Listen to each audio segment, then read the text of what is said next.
Hello everyone, मेरा नाम है शंकी भारद्वाज और अब मैं आपका स्वागत करता हूं मेरे यूट्यूब चैनल पर, जो कि आपका भी है। तो हम, जैसे कि मैंने आपको कहा था, 8000 प्लस मैंने question series, previous year question series मैंने आपके लिए स्टार्ट करी थी। उसमें थोड़ा सा ब्रेक रहा आपकी प्रिपरेशंस के लिए, और फिर से अब एक शानदार, लाजवाब, ज़बरदस्त हम शुरुआत करने वाले हैं। इस 8000 क्वेश्चंस के अंदर हर एक स्टेट एग्जाम्स के मैंने प्रीवियस क्वेश्चंस लिए हैं, चाहे वो सीटेट के क्वेश्चंस हो, चाहे वो किसी भी टीजीटी या पीजीटी के क्वेश्चंस हो, सभी को मैंने कवर किया है। तो ये आपके लिए एक रामबाण साबित रहेगा। इस सीरीज को करने का मतलब एक्चुअली होता क्या है ना, कि एक स्टेट दूसरे स्टेट की कॉपी कर लेता है, टीजीटी वाले पीजीटी की, या कहीं से भी हरियाणा का कोई एग्जाम है, उस अभी मैं दिखाऊंगा भी, एक एक क्वेश्चन कई बार रिपीट हो जाता है। ठीक है, तो इसलिए ये सीरीज करना आपके लिए रामबाण साबित हो सकता है।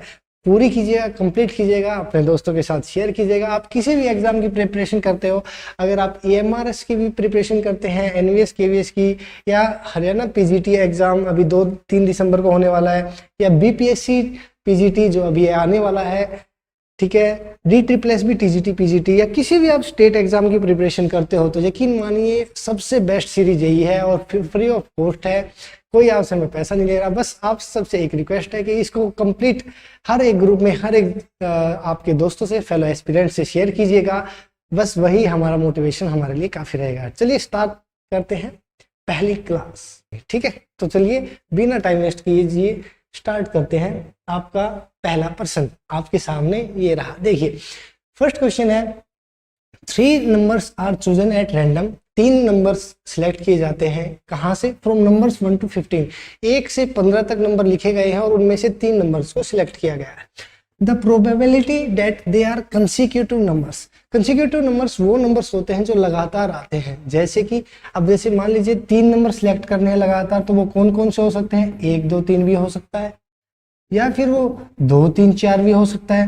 देखो, ये मैं आपको समझा रहा हूँ, अगर मुझे आंसर निकालना हो तो मैं डायरेक्ट निकालूंगा। कितना?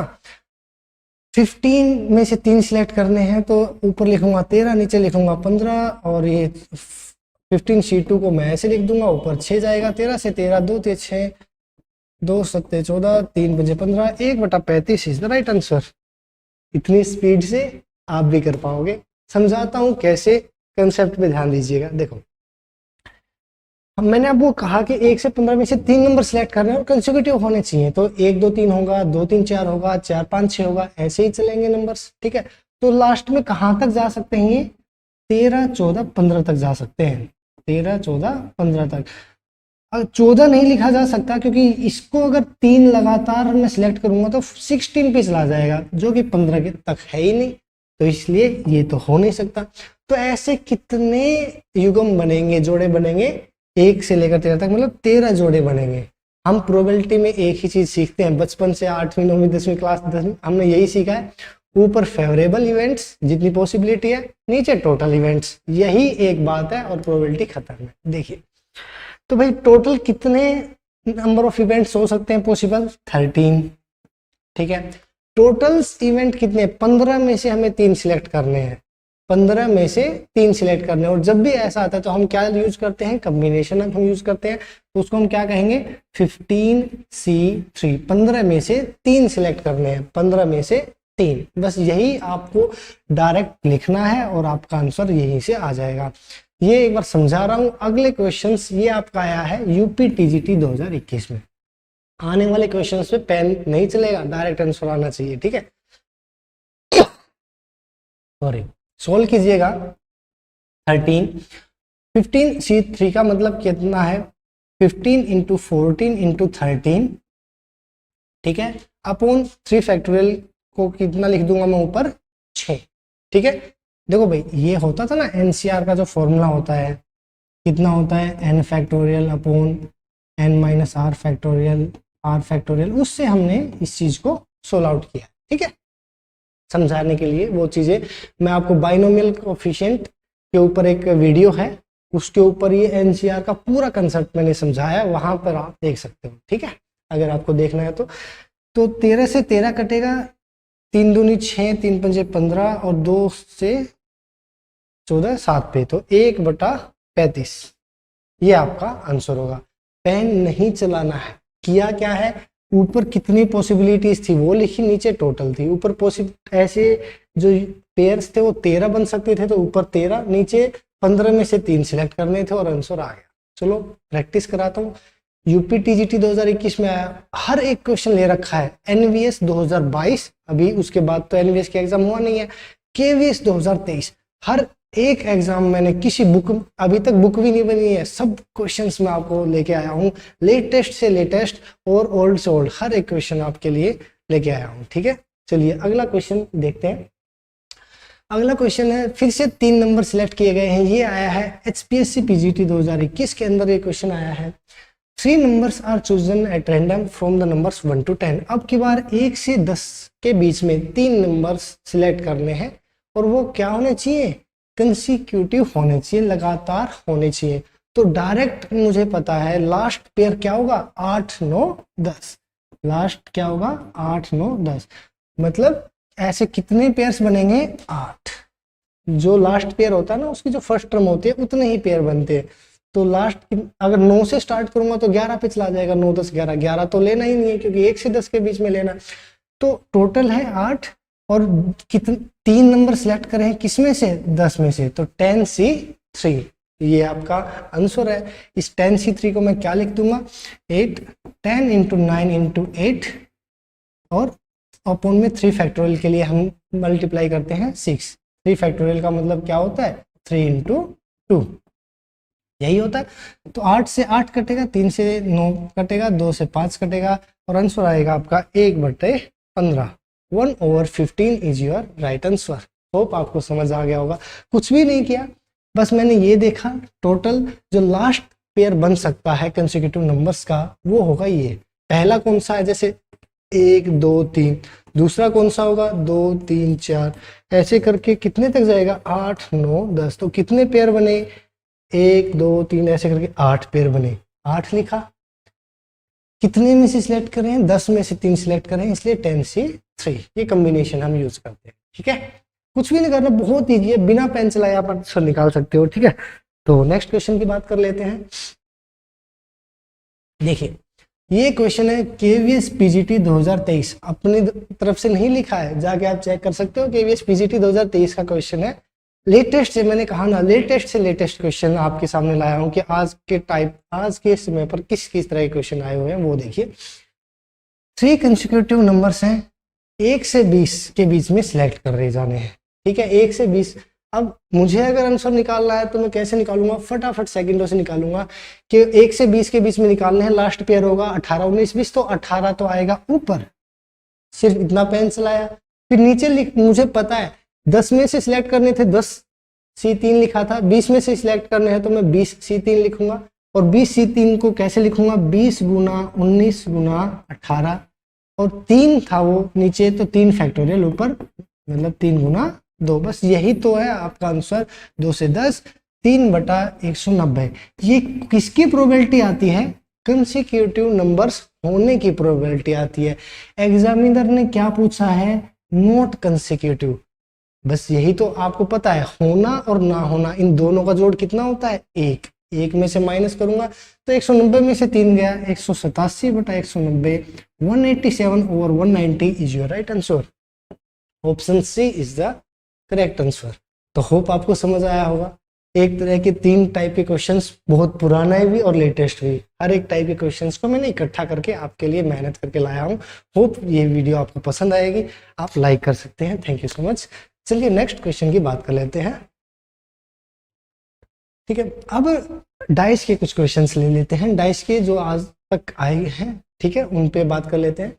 ये एक ट्रिक होती है, उससे सोल्व करता हूं मैं, फटाफट आंसर आ जाता है। अगर मैं निकालूं इसका, 2 डाइस आर थ्रोन, 2 डाइस फेंकी गई है, प्रोबेबिलिटी निकालनी है, sum of numbers appearing on them is 9, कि सम 9 आए। तो बस मैं इतना ही करूंगा कि 9, 13 में से 9 गया, 4 3 7 2 9 और 1 10/36, 5 तो देखिए, तो 9 आने की प्रोबेबिलिटी का मतलब क्या होता है कि ये यहाँ पे मैंने 1 लिखा, 2 लिखा, 3 4 5 6 7, बस इतना ही। वैसे ट्रिक्स तो सिर्फ इतनी है, 4 13 में से 9 गया, 4/36 मतलब 1/9।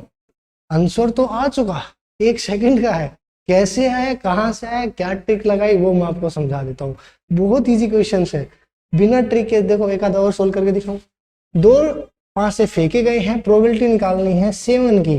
तो मैंने किया 7, 13 में 7 गया 6, 6/36, 1/6 आंसर। पेन भी नहीं चलाऊंगा, आंसर आ जाएगा। बट कैसे आया, कहाँ से आया, कौन सी ट्रिक लगाई, वो मैं आपको समझा देता हूँ। ठीक है, देखिए triangle the TTT, triple T trick बोलता हूँ मैं इसको, the triangle trick. The triangle trick क्या कहती है, मैंने नंबर लिखा 1 2 3 4 5 6 7 8 9 10 11 12 और 13। ठीक है, अब जब 2 डाइस फेंकी जाती है, समझो एक बार अच्छे से, जब 2 डाइस फेंकी जाती हैं, ये देखिए कैसी लगी आपको मेरी डाइस। ठीक है, अच्छी बनी है। चलो 2 डाइस फेंकनी है तो 2 बना देते हैं। ठीक है, देखो जब भी 2 डाइस फेंकी जाती है तो कम से कम सम कितना होता है, देखो कम से कम इस पे भी एक आ सकता है और इस पे भी एक आ सकता है, तो कम से कम सम होता है 2। ठीक है, यहाँ पे भी कोई नंबर होगा, यहाँ पे कोई नंबर होगा, है ना। और ज्यादा से ज्यादा सम कितना आ सकता है कि यहाँ पे भी 6 आ जाए और यहाँ पे भी 6 आ जाए, ज्यादा से ज्यादा सम हो सकता है 12। ठीक है, ये मैंने लिखे हैं आपकी सहूलियत के लिए कि आपको इजी हो जाए ट्रिक याद करने के लिए वो। ठीक है, हमें प्रोबेबिलिटी के अंदर एक बात ही हमें निकालनी होती है कि हमारे फेवर में इवेंट्स में नंबर ऑफ इवेंट कितने हैं और टोटल इवेंट कितने हैं, और आप आंसर निकाल लेते हैं। बिल्कुल ठीक बात कह रहा हूं। तो इसने क्या कहा, ये इसमें इवेंट अगर आपको कभी भी निकल, ये क्या लिखा है, सम। ये कौन सी ट्रिक है, सम की ट्रिक है। 2 सम आना, 3 सम आना, 4 सम आना, 5 सम, 6 सम, 7 सम, 8, ये सम लिखे हुए हैं। इवेंट्स निकालने के लिए आपको क्या करना होता है, क्योंकि देखो फॉर्मूला तो हमने बचपन से पढ़ा है कि number of events favourable events upon total events. ठीक है, यही हम करते आए हैं। तो फेवरेबल, ये तो सम लिख दिया मैंने। इवेंट कैसे पता करना है, अगर आपको इनमें से किसी का इवेंट पता करना है तो आपको करना होता है उसको सिर्फ एक में से माइनस कर दीजिए, एक घटा दीजिए उसमें से, आपको इवेंट पता लग जाएंगे। ठीक है, जैसे इस तरफ अगर आपको इवेंट पता करना है तो आप उसको 13 में से माइनस कर दीजिए, आपको इवेंट पता लग जाएंगे। कैसे, देखो जरा, इसने कहा था कि ऊपर सम 9 आए। ठीक है, अब अगर आप ऐसे करने लगे कि भाई 3 6 4 5, तो देखो ये तो टाइम है ही नहीं। ठीक है, बस एक साथ देखिए जरा कैसे किया। इसने क्या बोला, 9 आए। अब 9 कहाँ है, ये रहा। ठीक है, तो अगर मुझे इसके इवेंट्स पता करने हैं तो मैं क्या करूंगा, 13 में से 9 को माइनस करूंगा, मतलब कितना, 4। ये निकल कर आ गए इवेंट्स, ये क्या आ गए, इवेंट्स। और टोटल इवेंट्स कितने होते हैं, 36। ये भी हमें पता है। एक पासा फेंकते हैं तो कितने टोटल, 6। 2 पासे फेंकेंगे तो कितने टोटल, 36। 3 पासे फेंकेंगे 6 की पावर 3, कितने टोटल, 216। ठीक है, बिल्कुल ट्रिकी सॉल्यूशन, स्मॉल अप्रोचेस, बहुत इजीली। ये भी आपको एग्जाम में बनानी नहीं है ट्रिक, इतनी प्रैक्टिस के दिमाग में छपेगा सीधा। 9 था, 13 में से 9 गया 4, 4/36, 1/9, बिना पेन चलाए आंसर। ठीक है, तो ये आपका इसमें भी वैरायटी आती है, पर ट्रिक यही रहेगी, मैं आपको सिखाऊंगा, और आप सीखोगे। ठीक है, चलो देखो, हो गई भाई। एक और अगला देख लेते हैं, इसी के ऊपर बिल्कुल एग्जैक्ट बेस पे। ये आपको बनानी नहीं है, ये तो बस आपको समझाने के लिए है। जितना वो बोले, अगर सिर्फ 7 बोला है तो सिर्फ 7 लिखो, मैं सारे नंबर क्यों लिखूंगा समझाने के टाइम पे भी। ठीक है, तो इसने कहा है कि भाई ऐसी प्रोबेबिलिटी निकालनी है, जब 2 पासों को फेंका गया है, ऐसी प्रोबेबिलिटी निकालो कि जो सम है ना वो 7 आए। तो ऐसे इवेंट पता करने हैं, ये तो है सम की ट्रिक, सम लिख रखा है, इससे इवेंट निकालने की। अगर इसमें 7 का निकालना है तो मैंने क्या कहा, 7 में से 1 गया कितना, 6। ये आ गए नंबर ऑफ इवेंट्स। और टोटल इवेंट्स कितने होते हैं, 36। 6/36, 1/6 आपका उत्तर रहेगा। कैसी लगी ये ट्रिक हमारी। ठीक है, तो इस तरफ से भी घटा सकते हो 13 को, 13 में से 7 गया 6, और टोटल कितने, 36, 1/6। ठीक है, यूपी पीजीटी 2013 का ये क्वेश्चन है, सारे प्रीवियस क्वेश्चंस में आपको लेके आया। ठीक है, कैसी ट्रिक लगी? अब इसमें थोड़ा सा बदलाव करते चलेंगे क्वेश्चंस की स्टेटमेंट्स में और देखेंगे और क्या क्या स्टेटमेंट्स में चेंज कर सकते हैं, बट ट्रिक आपकी सेम रहेगी। और समझिए जरा, देखिए प्रैक्टिस इतनी कराऊंगा कि आपको पेन चलाने की जरूरत नहीं पड़ेगी। DSSB TGT 2018 का ये क्वेश्चन है। दो पासों को फेंका जाता है, the two dice are thrown together, एक साथ, probability that the sum of numbers appearing on them more than 9।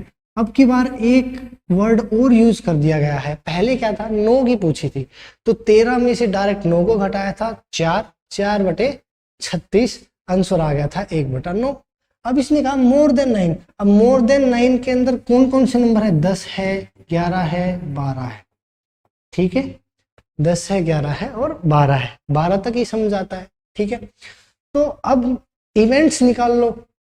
इसके इवेंट्स कितने हैं, 13 में से 10 गए 3, इसके इवेंट्स कितने, 13 में से 11 गए 2, 13 में से 12 गया 1, टोटल इवेंट्स कितने, 3 और 2 5 और 1 6। हमारे फेवर में इवेंट्स आए 6 और टोटल इवेंट्स होते हैं 2 पासे फेंकते हैं तो 36, 1/6, 1/6 is your right answer. Hope you get it. बहुत आसान है, कितना भी बोले, अगर वो कहता 7 और 7 से ज्यादा है तो जितने, अगर 7 और 7 से ज्यादा कहता है तो मैं 7 को भी ले लेता, ये कहता 9 और 9 से ज्यादा तो मैं 9 को भी ले लेता, फिर 13 में से 9 के 4 और ऐड कर देता। बट इसने तो कहा सिर्फ 9 से ज्यादा की, इसलिए मैंने 9 से ज्यादा के नंबर लिखे सिर्फ यहां तक, 10, 11 और 12। अच्छा, ये लाइनें क्या कर रखी है मैंने, क्यों खींच रखी है? ये लाइनें इसलिए खींच रखी है, इनके इवेंट सेम होते हैं। देखो 12 का इवेंट 13 में से 12 गया 1, 2 में से गया 1, मतलब यहाँ का इवेंट जो रहेगा इस लाइन पे 1 रहेगा। 3 और 11 के इवेंट 2 रहते हैं, 4 और 10 के इवेंट 6 होते हैं, 5 देखिए ये, ठीक है, 4 और 10 के इवेंट 3, 1 2 3 4 5 और 7 के होते हैं 6, ऐसे काउंटिंग की जाती है। 1 2 3 4 5 और 6, 7 की 6 इवेंट्स होते हैं, तो ये इस वजह से लाइन खींची गई। ठीक है, चलो और आगे चलते हैं। नेक्स्ट क्वेश्चन है CET 2017 क्वेश्चन है, स्टेट का। 2 dice, if 2 dice are thrown together, दोनों एक साथ फेंकी जाती हैं, प्रोबेबिलिटी निकालनी है कि जब एक तो आए या तो सम हो 7 या हो 11।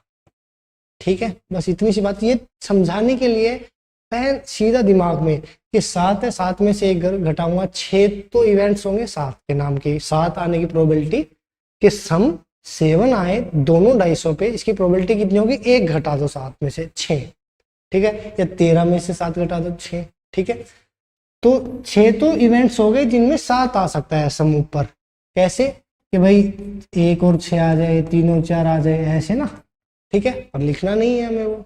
ठीक है, 11 आने के इवेंट्स कितने हो सकते हैं, 13 माइनस 11, यहाँ पे 13 लिखा है मैंने घटाने के लिए, 13 माइनस 11 2, तो 2 इस 11 के टोटल हमारे फेवरेबल कितने इवेंट्स हो गए, 8, और टोटल कितने हैं 36, 4 दूनी 8, 4 निम 36, 2/9 is your right answer. 2/9 is your right answer. Hope you get my tricks. ठीक है, आपको समझ आ गया होगा। टेबल्स की फॉर्म में भी याद कर सकते हो, ट्रायंगल्स की फॉर्म में भी याद कर सकते हो। ऐसी ही ट्रिक क्यों बनाई गई अब, क्योंकि जब मैंने देखा कि भाई यहाँ ये 1 तो समा नहीं सकता ना, 13 आया। ठीक है, कि जब मैंने 2 का निकाला, 3 का निकाला, 4 5 6, ये ट्रिक इसलिए आई, यहाँ तक तो बढ़ते हुए चले इवेंट्स कि 2 का जो इवेंट है वो सिर्फ 1 है, पहली डाइस पे भी 1 आए और दूसरी डाइस पे भी 1 आए, सिर्फ 1 इवेंट है। तो मैंने देखा कि हाँ भाई 2 में एक ही, 2 में से 1 घटाया, 1 इवेंट आया। ठीक है, ऐसे ही इसके 2 इवेंट आए जब मैंने लिखे, ऐसे ही बढ़ता चला यहाँ तक और 6 इवेंट आए यहाँ, 1 से 6 तक गया और फिर 6 के बाद घटना लग गया, इसलिए मैंने इसको इस तरह कर दिया। ठीक है, 1 2 3 4 5 6 से फिर वापस हुआ 5 4 3 2 1। डायरेक्ट मैं तो क्या करता हूँ, मैं इस तरफ का भी सम 15 होता है, इस तरफ का भी सम 15 होता है, बीच वाले का 6 होता है। हमें प्रैक्टिस इतनी करनी है कि डायरेक्ट हमें याद रह जाए, ये चीज़ें याद रह जाएंगी तो बहुत इजीली हो जाएगा। और मान लो उसने पूछ लिया कि भाई 5 से ज़्यादा है, तो मुझे पता है इस तरफ का सम टोटल 15, इसका 6 15 और 6 21 और 5 26, ऐसे ही कर दूंगा मैं आंसर 26/36 ऐसे बिना पेन चलाए। तो इसलिए जितनी प्रैक्टिस करोगे ट्रिक्स की उतना ही बेटर आपको सॉल्यूशन मिलेगा। बहुत फास्ट बिना पेन चलाए आप आंसर निकाल सकते हो। ठीक है, देखिए ये क्वेश्चन है केवीएस टीजीटी 2018 का। क्या कहता है ये कि 2 5 से फेंके गए हैं, 2 dice are thrown, then the probability that the sum of numbers appearing on them is divisible by 3 और 5। या तो जो सम आ रहा है वो 3 या 5 से विभाजित हो, ऐसा आपको इवेंट्स टोटल निकालने हैं। ठीक है, तो 3 या 5 से विभाजित होने वाले मुझे पता है, 3 आएगा, 5 आएगा, 6 आएगा, 9 आएगा, 10 आएगा और 12 आएगा। ऐसे जो टोटल सम है वो यही है, 3 सम आ सकता है, 5 6 9 10 12। बस मुझे क्या करना है, इनके टोटल इवेंट्स करने हैं काउंट और बटे में 36 कर देना और हमारा आंसर आ जाएगा। इस तरफ के जब भी इवेंट्स निकालने होते हैं तो मैं क्या करता हूँ, 1 घटाता हूँ, इसमें से 1 घटाया 2, इसमें से 1 घटाया 4, इसमें से 1 घटाया 5। इस तरफ की कहानी खत्म। दूसरी तरफ की कहानी जब शुरू होती है तो क्या करते हैं, 13 में से घटाते, 13 में से 12 गया 1, 13 में से 10 गया 3, 13 में से 9 गया 4, तो 4 3 7 और 1 8 और 5 13 और 4 17 और 2 19, 19/36, 19/36 is your right answer. Hope you get the concept and trick. तो आपको समझ आई होगी। ठीक है, इस तरफ जब भी इवेंट्स निकालने हैं, ये सम लिख रखे हैं, तो हम उनमें से 1 घटा देते हैं। इस तरफ वालों के जब इवेंट्स निकालने हैं तो 13 में से माइनस कर देते हैं। तो समझ आ गई होगी आपको ट्रिक। ठीक है, चलिए नेक्स्ट बात कर लेते हैं। ये है कैलेंडर बेस्ड क्वेश्चंस, आपके एग्जाम में आते हैं। ठीक है, बहुत बार रिपीट हुआ। देखिए Rajasthan TGT, DSSB PGT, NVS latest भी आया है, एनवीएस 2022 एग्जैक्ट आया है, जाके देख सकते हो। मैंने अपनी तरफ से कुछ भी नहीं लिखा है। ठीक है, ये सारे आपके आए हुए क्वेश्चंस हैं। तो चलिए देख लेते हैं एक बार। पहला क्वेश्चन और दूसरा क्वेश्चन दोनों एक साथ में। ये कहता है इन लीप ईयर आपको पता है, देखो ट्रिक तो डायरेक्ट है, कंसेप्ट डायरेक्ट है, आंसर निकल जाएगा, बट समझा रहा हूँ, कंसेप्ट समझिए जरा। देखिए क्या कहता है ये, लीप ईयर का मतलब 366 दिन है। तो देखो हमें पता है कि 52 वीक्स तो होते हैं साल के अंदर। ठीक है, अब इसने क्या कहा है, 52 वीक्स का मतलब है 52 टाइम्स हर एक दिन रिपीट होता है। मतलब संडे भी 52 बार रिपीट होगा, मंडे भी 52 बार रिपीट होगा। ये तो सारे 52 बार तो पूरे वीक रिपीट होता है। ठीक है, और 52 बार रिपीट हो गया। ठीक है, अब 7 मतलब 364 दिन पूरे हो जाते हैं जब 52 बार रिपीट होते हैं, मतलब 52 वीक कंप्लीट होते हैं तो 364 दिन पूरे हो जाते हैं। आ गई समझ। अब इसने क्या कहा है कि भाई ये बताओ हमें कि 53 संडे हो। देखो पहले तो ये क्वेश्चन देखते हैं, probability that leap year at random 53 Tuesday, कि 53 ट्यूसडे रिपीट हो। 52 तो हर एक दिन आ चुका है, पर 53 ट्यूसडे आ जाए, ये आपको प्रोबेबिलिटी निकालनी है। भाई देखो टोटल दिन बचे कितने हैं, 364 तक कंप्लीट हो चुके हैं भाई, यहाँ तक मानते हो, यहाँ तक कंप्लीट हो चुके हैं। अब दिन बचे हैं 2, 365 और 366, 2 दिन बचे हैं। तो इन्हीं में से कोई ना कोई ट्यूसडे होगा, 365 पे भी आ सकता है, 366 पे भी आ सकता है। तो 2 हमारी पॉसिबल आउटकम्स हैं ट्यूसडे आने की। और टोटल डेज कितने होते हैं, 7। 2/7 is your answer for 53rd Tuesday. यहाँ पे वो ये कह दे कि 53वां मंडे आने की प्रोबेबिलिटी है, Tuesday, Wednesday, Thursday, Friday, Saturday, Sunday. होता यही है कि एग्जामिनर कई बार एनवीएस में 53rd ट्यूसडे लिख दिया, यूपीपीएससी के अंदर भाई मंडे लिख दे, हरियाणा के अंदर संडे लिख दे। इतना होता है, रिपीट करता है। इसलिए कह रहा हूँ प्रीवियस ईयर सीरीज करना बहुत इंपॉर्टेंट है। ठीक है, तो इसका आंसर आ गया 53 ट्यूसडे का 2/7। ठीक है, इनमें से 2/7 यहाँ भी है और यहाँ भी है। ठीक है, तो 2 ऑप्शन है। अब पहले वाले का और आंसर निकाल लेते हैं। वो क्या कहता है, अब यहाँ पर जो और वर्ड आ गया है ये बहुत इंपॉर्टेंट है। और वर्ड का मतलब होता है यूनियन और ऐड करना, हमें और वर्ड सिखाता है। ठीक है, तो ये कहता है 53 संडे और 53 मंडे। 53 संडे की तो मैंने निकाल ली, कितनी है प्रोबेबिलिटी 2/7 कि भाई 53वां दिन संडे हो, ये प्रोबेबिलिटी आ गई 2/7। मैंने मान लिया कि 365वां दिन था, वो था संडे, उसकी प्रोबेबिलिटी कितनी हो गई 2/7। अभी सिखाया मैंने 53 ट्यूसडे का, ठीक है। अब 366वां दिन बचा है। अब अगर यहाँ पे संडे आ चुका है तो फिर मंडे यहाँ आता होगा और उसकी प्रोबेबिलिटी कितनी होगी, क्योंकि अब पहले 2 दिन बचे थे तो 2/7 कर दिया था, उन्हीं 2 में से कोई ना कोई संडे या मंडे होगा, ठीक है। बट अब दिन कितना बचा है, 1 वीक में 7 में से कोई एक दिन होगा यहाँ पर, तो टोटल प्रोबेबिलिटी कितनी हुई 2/7 + 1/7 3/7। C is your right answer 3/7। तो ये था कंसेप्ट आपका कैलेंडर का। इस पे क्वेश्चंस एग्जाम में आते रहते हैं, आप देख सकते हो कितनी बार आया है, फिर से समझा दो भाई। 52 वीक 7 दिन 364 कंप्लीट हो जाते हैं। 365वां दिन ट्यूसडे हो, इसकी प्रोबेबिलिटी, क्योंकि 2 दिन बाकी हैं, 2 में से कोई भी दिन ट्यूसडे आ सकता है, 65वें दिन भी आ सकता है, 66वें दिन आ सकता है, तो दोनों दिनों में से किसी दिन भी आ सकता है, इसलिए 2/7। 7 क्यों, क्योंकि वीक में 7 दिन होते हैं, 7 में से कोई एक आएगा, ठीक है। अब जब इसने कहा और का मतलब है एक तो दिन, अब एक दिन अगर संडे आ गया तो अगले दिन क्या होगा मंडे, या पहले दिन मंडे आ गया तो अगले दिन क्या होगा संडे। ऐसे हमें लाने की प्रोबेबिलिटी निकालनी है। पहले संडे लाया तो वो 2 में से कोई होगा 2/7। अब जब अगले की बारी आई तो 1/7, क्योंकि एक फिक्स हो चुका है। अब पहले 2 दिन थे इसलिए 2/7 था, अब एक दिन है तो 1/7, 7 में से एक आएगा। भाई मैं कहूँ कि संडे मंडे ट्यूसडे ऐसे ही लिख रखा है मैंने, तो संडे आने की प्रोबेबिलिटी, तो आप क्या कहोगे सर 1/7। 7 दिनों में से संडे आने की प्रोबेबिलिटी 1/7, 7 दिनों में से मंडे की प्रोबेबिलिटी 1/7, सबकी 1/7 होती है, ठीक है। होप आपको समझ आ गया होगा। नेक्स्ट क्वेश्चन पर चलते हैं। ये है आपका KVS TGT 2023 का क्वेश्चन, लेटेस्ट क्वेश्चन आपके लिए मैं लेकर आया हूँ।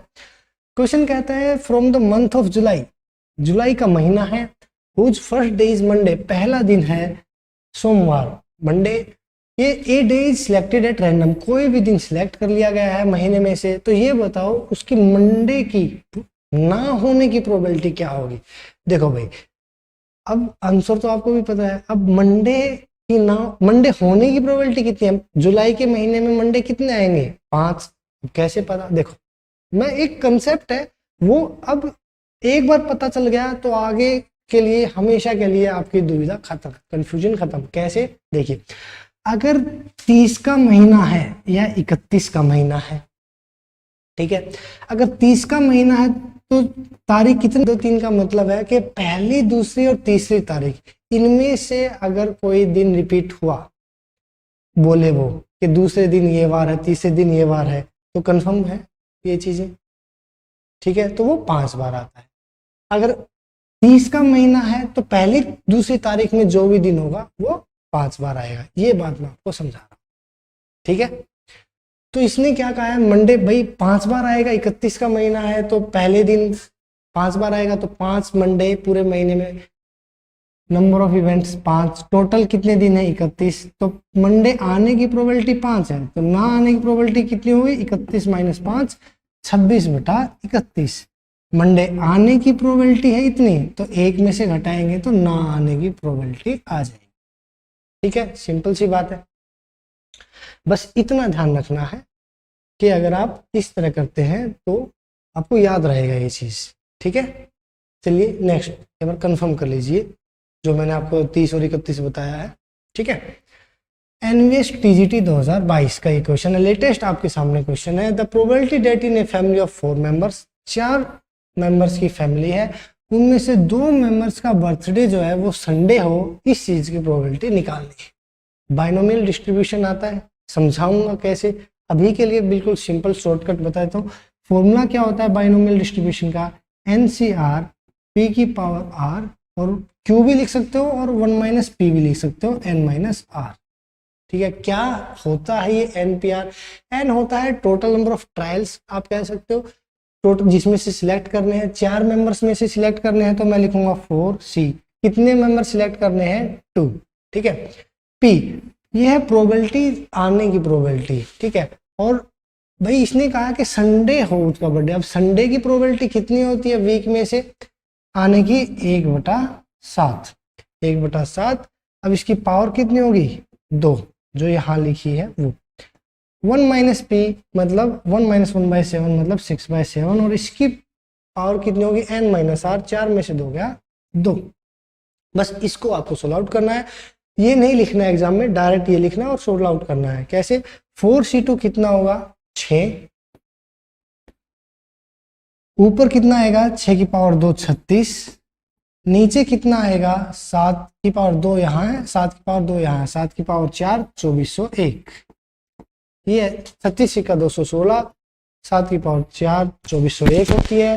तो ये क्या है कि जितनी कैलकुलेशन आप करते हो ना, तो उतनी ही कैलकुलेशन आपको ये आपके दिमाग में याद रह जाती है, ठीक है। तो इस तरह से आप इसको निकाल सकते हो इसको, ठीक है।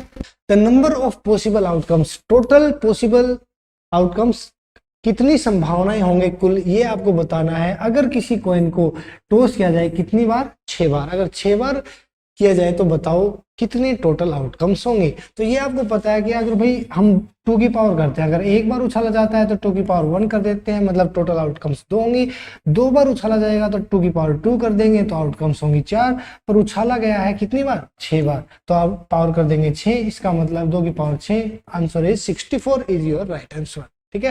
Hope you get your answer, option D is the right answer, ठीक है। चलिए नेक्स्ट की बात करते हैं। अब है एन अनबस्ट कॉइन, एक कॉइन है जिसको 3 बार फेंका जाता है, 3 बार टॉस किया जाता है। The probability of getting at least 1 tail is, कि कम से कम एक टेल आए। देखो सोचने का, पेन भी चलाने की जरूरत नहीं है। इस क्वेश्चन को मैं 4 तरीके से कर सकता हूँ, ठीक है। चलो पहले मैं आपको सोचना सिखाता हूँ, जब भी इस तरह के क्वेश्चन आए तो आप कैसे कैसे डील कर सकते हो। देखो अगर आप डायरेक्ट सोच पाओ तो ये देखो, एक ऐसी सिचुएशन दे रखी है जिसमें क्या है, एटलीस्ट 1 टेल, कि कम से कम एक टेल आए, ठीक है। इसके अपोजिट सिचुएशन क्या होगी कि हेड आ जाए सारे, ठीक है, तो वो इसकी अपोजिट सिचुएशन होगी। तो आपको पता है किसी भी संभावना की होने की प्रोबेबिलिटी और ना होने की प्रोबेबिलिटी, इन दोनों का सम कितना होता है, 1, है ना। जैसे मैं कोइन पे कहूँ कि भाई टेल आने की प्रोबेबिलिटी कितनी है, एक कोइन को उछाला तो 1/2 बोलोगे, और टेल ना आने की प्रोबेबिलिटी कितनी कहोगे, वो भी 1/2, मतलब उस टाइम हेड आया होगा। मतलब इन दोनों का सम कितना होता है, 1। अगर मैं एक में से, इन दोनों में से कोई भी घटाऊंगा तो वो दूसरा मुझे मिल जाता है, ये आप जानते हो, ठीक है।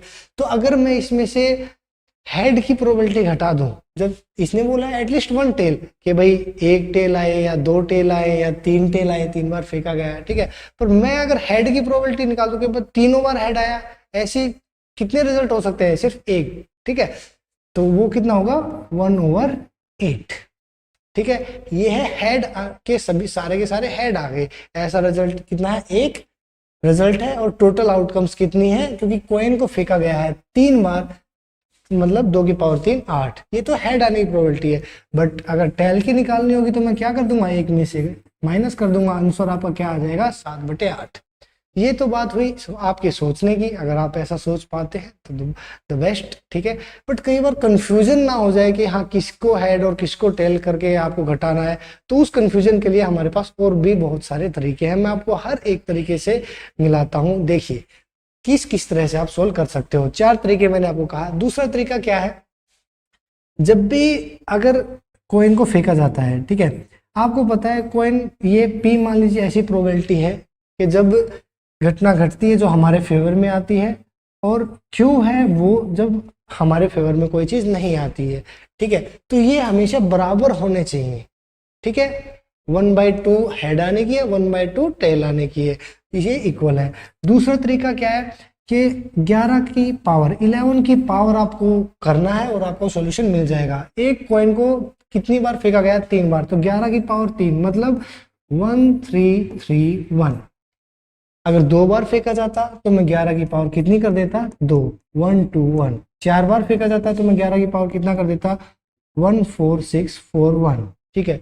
ये ट्रिक्स है, जब बिना पेन चलाए आप कैसे निकाल सकते हो, हर एक तरीका मैं आपको समझाऊंगा। देखो, अगर मुझे 11 की पावर का यूज करके आंसर निकालना है तो मैं कैसे निकालूंगा। इसने क्या कहा, ये ट्रिक है हेड आने की 0 1 2 3, ये मैंने ऐसे ही काउंटिंग स्टार्ट कर दी 1331 के नीचे 0 1 2 3। टेल आने की हेड के अपोजिट टेल होता है तो अपोजिट काउंटिंग स्टार्ट कर दी 0 1 2 3।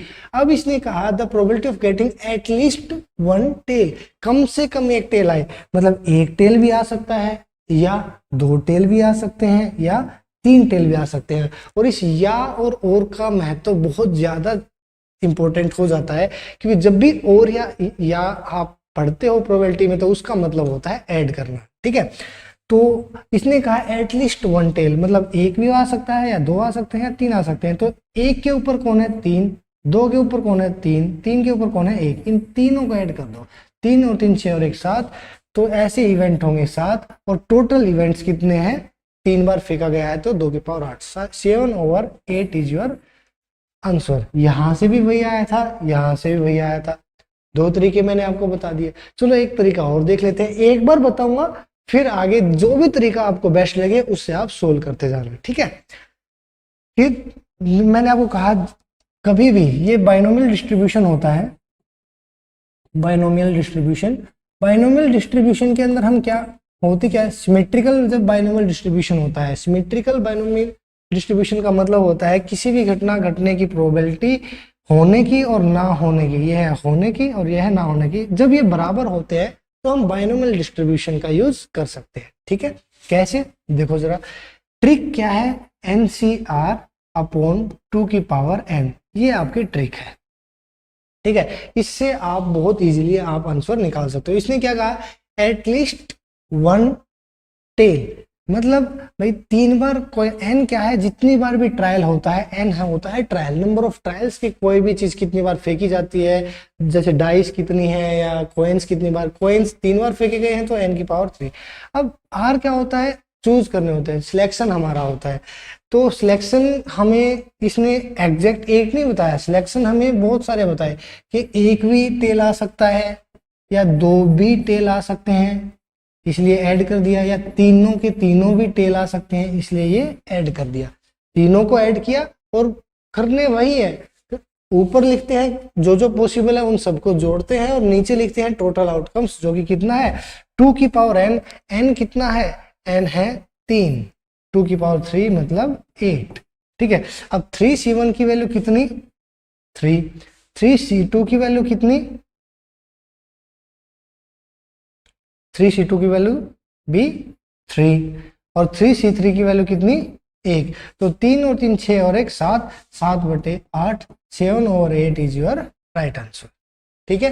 तो इस तरह से आप आंसर निकाल सकते हैं। ये तीसरा तरीका मैंने आपको बता दिया।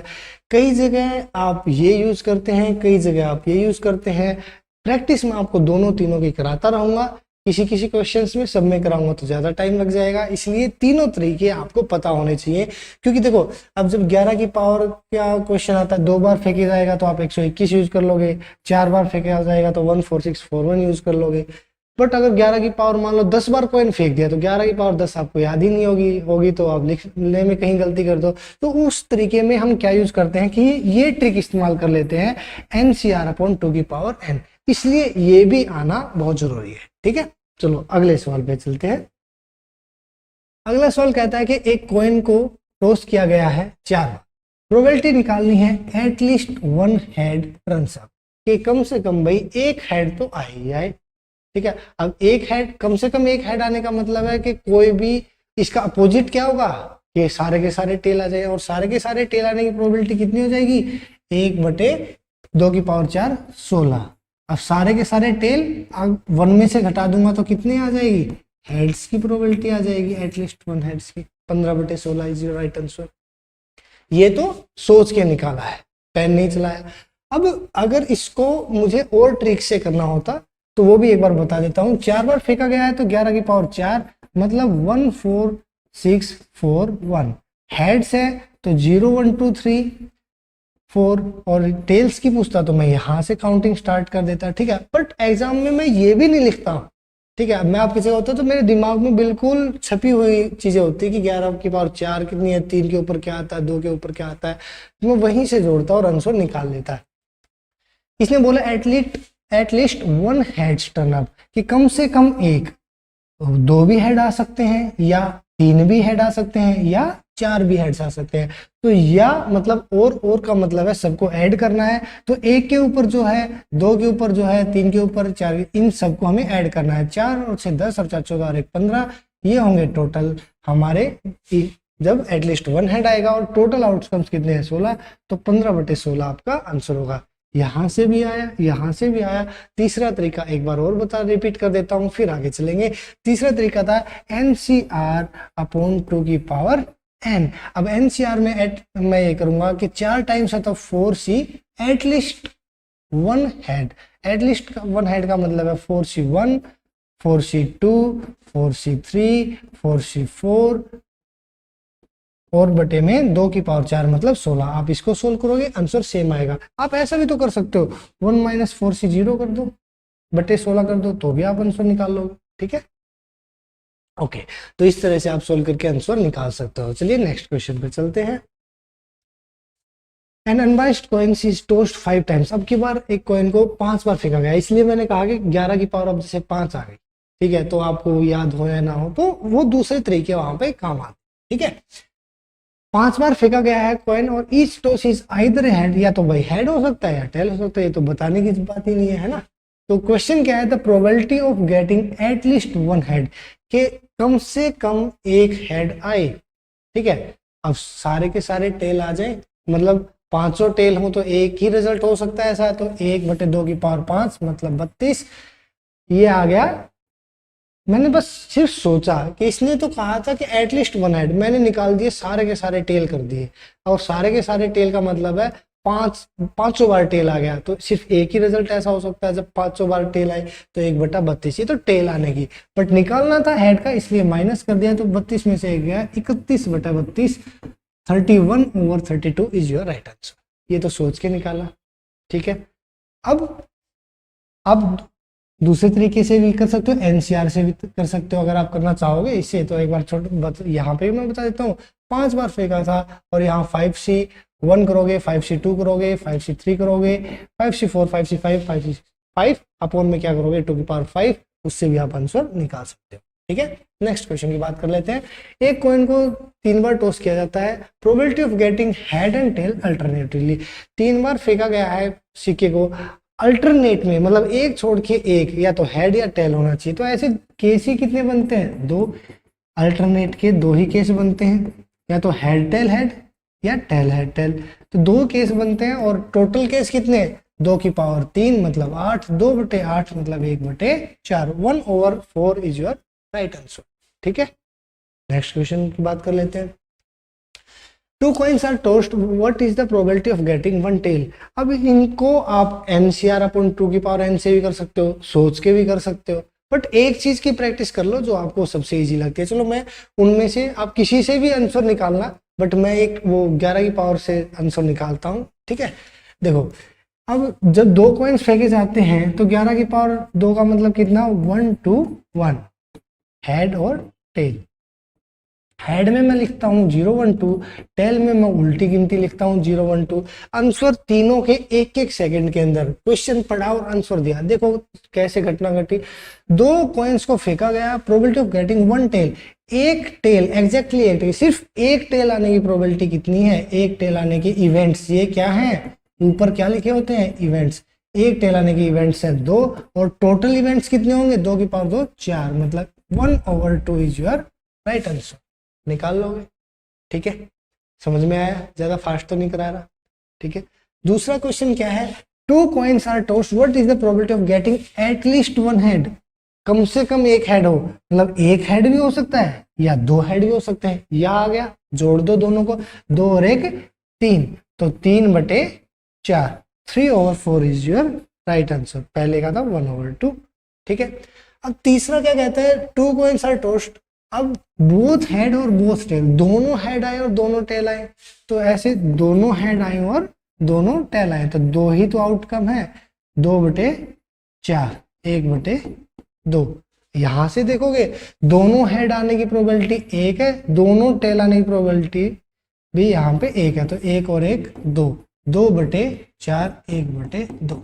हर एक तरीके से आप आंसर निकाल सकते हो, पर एक चीज की प्रैक्टिस करना जो सब में लगे, आपको जो इजी लगे उसकी प्रैक्टिस करना, बहुत इजीली आप आंसर निकाल पाओगे।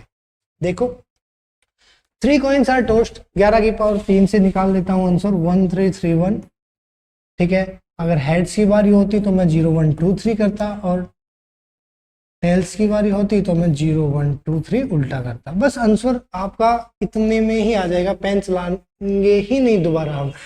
3 कॉइन्स फेंके जाते हैं तो याद है टोटल आउटकम्स 2 की पावर 3 8 होगा। इसने क्या कहा, एग्जैक्टली 2 टेल्स। एग्जैक्टली 2 टेल्स का मतलब कितना है, 2 के ऊपर कितना है 3, तो 3/8 आपका उत्तर हो गया, आंसर आ गया। पेन ही नहीं चलाना है। फिर इसने कहा गेटिंग एटलीस्ट 2 हेड। एटलीस्ट 2 का मतलब है 2 भी या 3 भी, या आते ही हम इसको जोड़ देंगे, 3 और 1 4, 4/8 मतलब 1/2, ये इसका आंसर आ गया। तीसरा क्या कहता है, एट मोस्ट 2 टेल्स, ज्यादा से ज्यादा 2, 1 भी हो सकता है और 0 भी हो सकता है। ज्यादा से ज्यादा 2 मतलब 1 भी और 0 भी, मतलब इन तीनों का सम, 3 और 3 6 और 1 7, 7/8 इज योर राइट आंसर। 7 और 8 इज राइट आंसर। ठीक है, बस इस तरीके से एक चीज की प्रैक्टिस करो और आंसर निकाल लो फटाफट।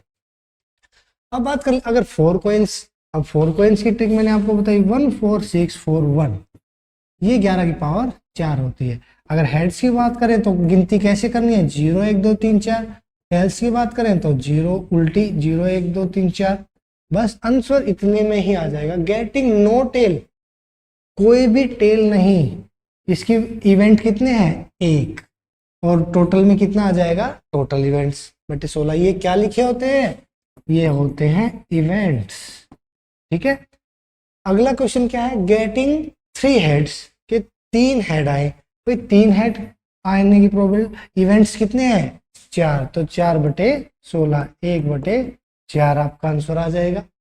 फिर क्या कहता है, एटलीस्ट 2 हेड्स, कम से कम 2 हेड, मतलब 2 हेड भी आ सकते हैं या 3 हेड भी आ सकते हैं या 4 हेड भी आ सकते हैं, कोई भी आ सकता है। या आ गया तो इनको जोड़ दो, 6 और 4 10 और 1 11, तो 11/16 11/16 इज योर राइट आंसर।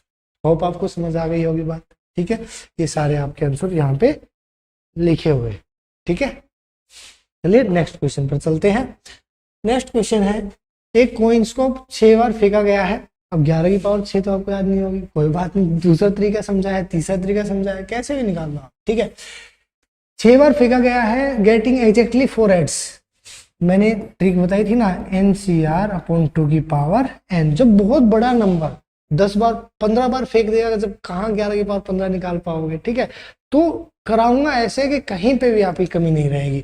तो क्या कहा, 6 बार फेंका है, मतलब n की वैल्यू है 6।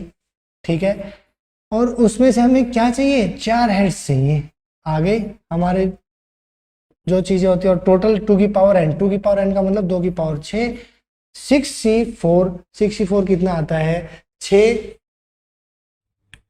5 और 15। 6C4 का मतलब कितना होता है, 15/64, 2 की power 6, 15/64 is your right answer. ठीक है, 6C4 हमने सिखाया 6 फैक्टोरियल, इसको हम लिख देंगे 6 × 5 × 4 upon r factorial, 4 factorial n - r factorial, 2 factorial, ये 4 से 4 जाएगा, 2 से 3 जाएगा, 3 × 5 15। कुछ डायरेक्ट, जब आप, मैंने ये कराया है कैसे बाइनोमियल कोफिशिएंट करके, मैंने एक वीडियो अपलोड करी है, यहाँ आई बटन पर आप क्लिक करोगे तो आप सब वहां देख पाओगे। बाइनोमियल कोफिशिएंट में मैंने ये सब समझाए हैं, NCR को कैसे आप इलेबोरेट करते हो, कैसे लिखते हो, n factorial upon r factorial into n - r factorial, वहां से आप जाके देख सकते हो। बट कैलकुलेशन जितनी दिमाग में कर पाओ उतना ही बेटर है। ठीक है, तो 15/64 आपका आंसर होगा। फिर इसने क्या कहा, अब की बार इसने कह दिया एटलीस्ट 4 हेड्स। ऊपर वाले ने तो कहा कि सिर्फ 4 हेड आने थे, तो मैंने सीधा आंसर निकाल दिया 6 4।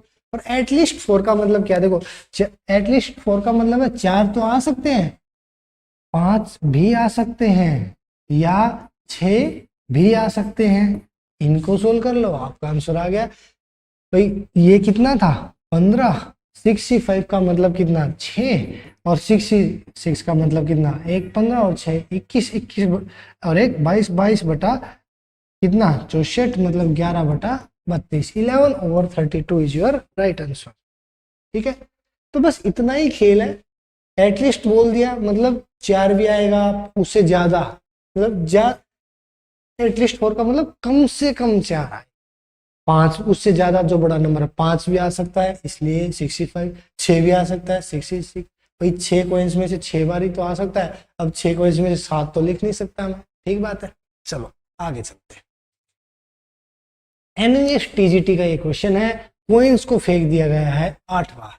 अब आपसे पूछ लिया है एग्जैक्टली 3 हेड्स, तो 8 बार फेंका है, 3 बार हमारी इच्छा है हेड्स आए, तो 8c3/2 की पावर 8।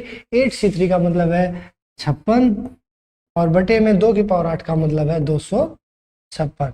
तो इसको आप काट दोगे, आंसर किसमें है 8 7 56, 8 3 24, 8 3 16, 7/32 is your right answer. 7/32 is the correct option. ठीक है, बस 8c3 डायरेक्ट देखो, वही तो बात है, कैलकुलेशन अगर आपने बहुत प्रैक्टिस कर रखी है तो आपको डायरेक्ट पता होगा 8c3 56 होगा, 8c5 56 होगा, क्योंकि अब अदरवाइज आप सोल्व करने लग जाओगे। 8 गुना 7 गुना 6 बटे में 6, ये यहाँ से काटोगे तब आएगा। ठीक है, चलो कोई बात, प्रैक्टिस करो, मेरे से ज्यादा स्पीड हो जाएगी आपके। ठीक है, एनवीएस टीजीटी में आया हुआ क्वेश्चन था। नेक्स्ट है 10 कॉइन्स, 10 कॉइन्स आर, 10 कॉइन्स को फेंका जाता है और हमें क्या चाहिए, 7 हेड्स चाहिए, मतलब 10c7/2 की पावर 10। अब 2 की पावर 10 तो सभी ऑप्शंस में दे रखी है। 10c7 कितना होता है 120। सर आपको तो याद है भाई, मैंने कैलकुलेशन की प्रैक्टिस बहुत ज्यादा करी है। मैंने जब 8000 क्वेश्चंस की बार बार प्रैक्टिस करी, 2-3 बार प्रैक्टिस करी है आपको सोल्व कराने से पहले, तो जितनी आपकी भी प्रैक्टिस हो जाएगी उससे भी आप कर पाओगे, आपकी भी स्पीड इतनी हो जाएगी, आपको भी सोल्व नहीं करना पड़ेगा। और ये चीज 4 3 12 ढाई 120, 120 बटे 1024, तो आप ऐसे भी कर पाओ। ठीक है, चलिए, तो ये था। नेक्स्ट क्वेश्चन है, अच्छा ये तो कॉइन्स के क्वेश्चन थे, बट इसी ट्रिक बेस, इसी कंसेप्ट बेस पे कुछ डाइस के क्वेश्चंस भी बन जाते हैं। ये एनसीईआरटी से मैंने आपके लिए क्वेश्चंस लिए हैं। क्वेश्चंस क्या कहता है, एक डाइस को 6 बार फेंका जाता है। देखो कहीं पे भी इस ट्रिक का इस्तेमाल किया जा सकता है। शर्त क्या है, किसी भी चीज की होने की प्रोबेबिलिटी और ना होने की प्रोबेबिलिटी, जिसको आप क्या लिख सकते हो, पी बार भी लिख सकते हो या क्यू भी लिख सकते हो। ठीक है, या 1 माइनस पी भी लिख सकते हो। किसी भी चीज की प्रोबेबिलिटी, होने की प्रोबेबिलिटी और ना होने की प्रोबेबिलिटी अगर बराबर है तो आप इस ट्रिक का इस्तेमाल कर पाओगे। ठीक है, अच्छा देखो जरा, इसने क्वेश्चन में क्या कहा, एक डाइस को फेंका जाता है 6 बार, ओड नंबर आने की ओड सक्सेस है। अब ओड नंबर आने की प्रोबेबिलिटी कितनी होती है भाई, ओड नंबर कितने 135, मतलब 3 नंबर, टोटल 6, 3/6 1/2। ओड ना आने की प्रोबेबिलिटी, इसका मतलब इवन आएगा 2 4 6, 3 नंबर 3/6 1/2, मतलब ओड आने की प्रोबेबिलिटी और ना आने की प्रोबेबिलिटी बराबर है, तो मैं उस ट्रिक का इस्तेमाल करूंगा। ट्रिक ने क्या कहा था, NCR/2 की पावर n। NCR 6 में से कितनी सक्सेस चाहिए, 5 चाहिए, तो 6c5, और 2 की पावर कितनी भाई, कितनी बार फेंका गया, 6 बार फेंका गया, तो 6c5 का मतलब कितना 6/64, 3/32, 3/32 इज योर राइट आंसर। बस इस तरह से आप आंसर निकाल पाओगे। अच्छा अगला क्वेश्चन देख ले, अगले ने क्या कहा, इसने कहा डाइस इज थ्रोन 6 टाइम्स, वही ओड नंबर आने की बात है। What is the probability at least 5 success. अब जब एटलीस्ट 5 का मतलब 5 भी आ सकता है या 6 भी आ सकता है, बस यही आपका आंसर है, 6 और जोड़ दिया था उसमें और आंसर आ जाएगा। फिर इसने क्या कहा तीसरे में, डाइस इज थ्रोन 6 टाइम्स, अब की बार कहा एट मोस्ट 5 सक्सेस।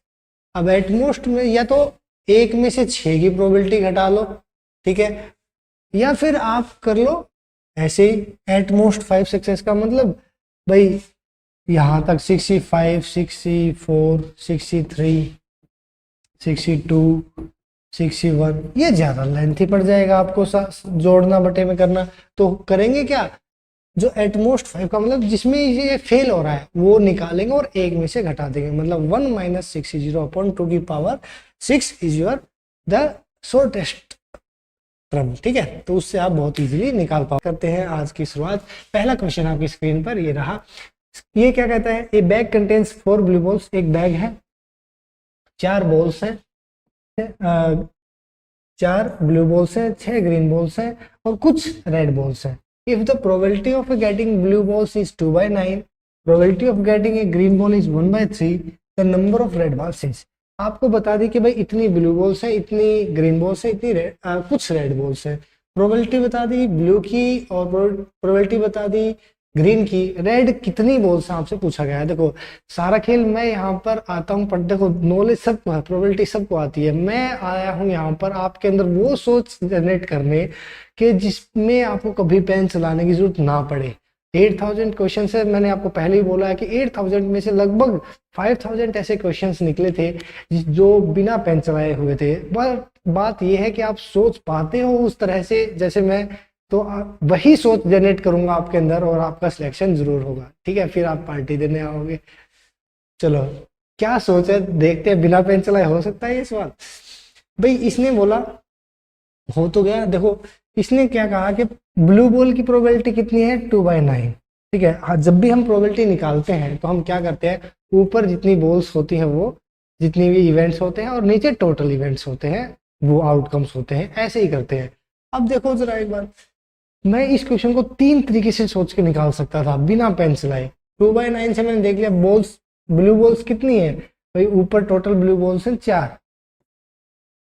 तो 2 से 2 गुना कर दिया 4 आ गई, तो ऊपर 2 से किया तो नीचे भी 2 से कर दिया 4, तो 4/9 प्रोबेबिलिटी 4/18, मतलब टोटल आउटकम्स कितने आ गए 18। 4 ब्लू हैं, 6 ग्रीन है 10, तो रेड कितनी बच गई 8, 18। 8 इज योर राइट आंसर। सोच के निकाल सकते हो, पेन चलाने की जरूरत ही नहीं है। आप इससे भी निकाल सकते थे। ग्रीन बॉल की प्रोबेबिलिटी है 1/3। अब कितनी ग्रीन बॉल्स दे रखी है 6, तो टोटल कर दी 6, ऊपर 6 से मल्टीप्लाई किया तो नीचे भी 6 से मल्टीप्लाई करो, 6 थी 18, तो ये प्रोबेबिलिटी आ गई थी 6/18, 1/3 प्रोबेबिलिटी किसकी, ग्रीन की निकलने की, ठीक है। तो हर एक तरीके से आप निकाल सकते हो। बात यह है कि क्या आप इस तरह सोच पाते हो जैसे मैं क्वेश्चंस को सोचता हूँ, तो आप आंसर मेरी तरह निकाल पाएंगे, ठीक है। वही सोच जनरेट करूंगा आपके लिए और आप एग्जाम में बहुत स्पीड से क्वेश्चंस को सोल्व कर पाओगे, ठीक है। चलिए अगले क्वेश्चन की बात कर लेते हैं। नेक्स्ट क्वेश्चन है, एक a box contains disc numbered from 10 to 90। एक डिब्बा है जिसके अंदर 10 से 90 डिस्क रखी हुई हैं और जिनके ऊपर 10 से 90 तक नंबरिंग करी गई है।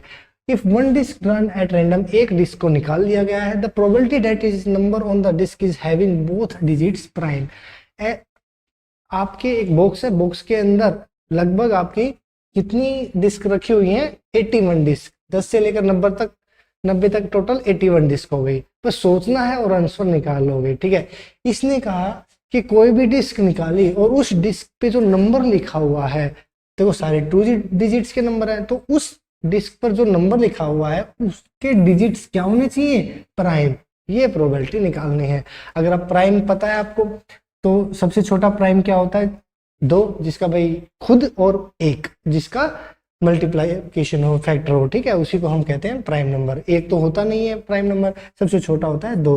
तो 2, 3, 5 और 7 ये आपके होते हैं प्राइम नंबर। तो दोनों डिजिट प्राइम चाहिए, तो ऐसे टोटल नंबर्स जितने होंगे बटे में टोटल आउटकम्स जो कि 81 है। ये तो 2 ऑप्शन में है 81। अब इनमें से कौन सा होगा, चलो देखो भाई, अगर मैं लिखूं 22, देखो 22 एक प्राइम नंबर नहीं है, बट ये वो नंबर तो है जिसके दोनों डिजिट्स प्राइम है ना, तो इसका मतलब ये काउंट होगा। ऐसे ही 22 होगा तो 23 भी होगा, 25 भी होगा और 27 भी होगा। ऐसे 4 नंबर्स आपके सामने आ गए 2 की लाइन में, ऐसे ही 4 नंबर आएंगे 3 की लाइन में, ऐसे ही 4 नंबर आएंगे 5 की लाइन में, ऐसे ही 4 नंबर आएंगे 7 की लाइन में। टोटल नंबर्स कितने हो जाएंगे 16, और 16 तो हो गए हमारे ऐसे नंबर्स जिनके दोनों डिजिट प्राइम है। और टोटल कितने आउटकम्स हैं 81। 10 से 90 के बीच में टोटल नंबर कितने 81, 16/81 आपका आंसर।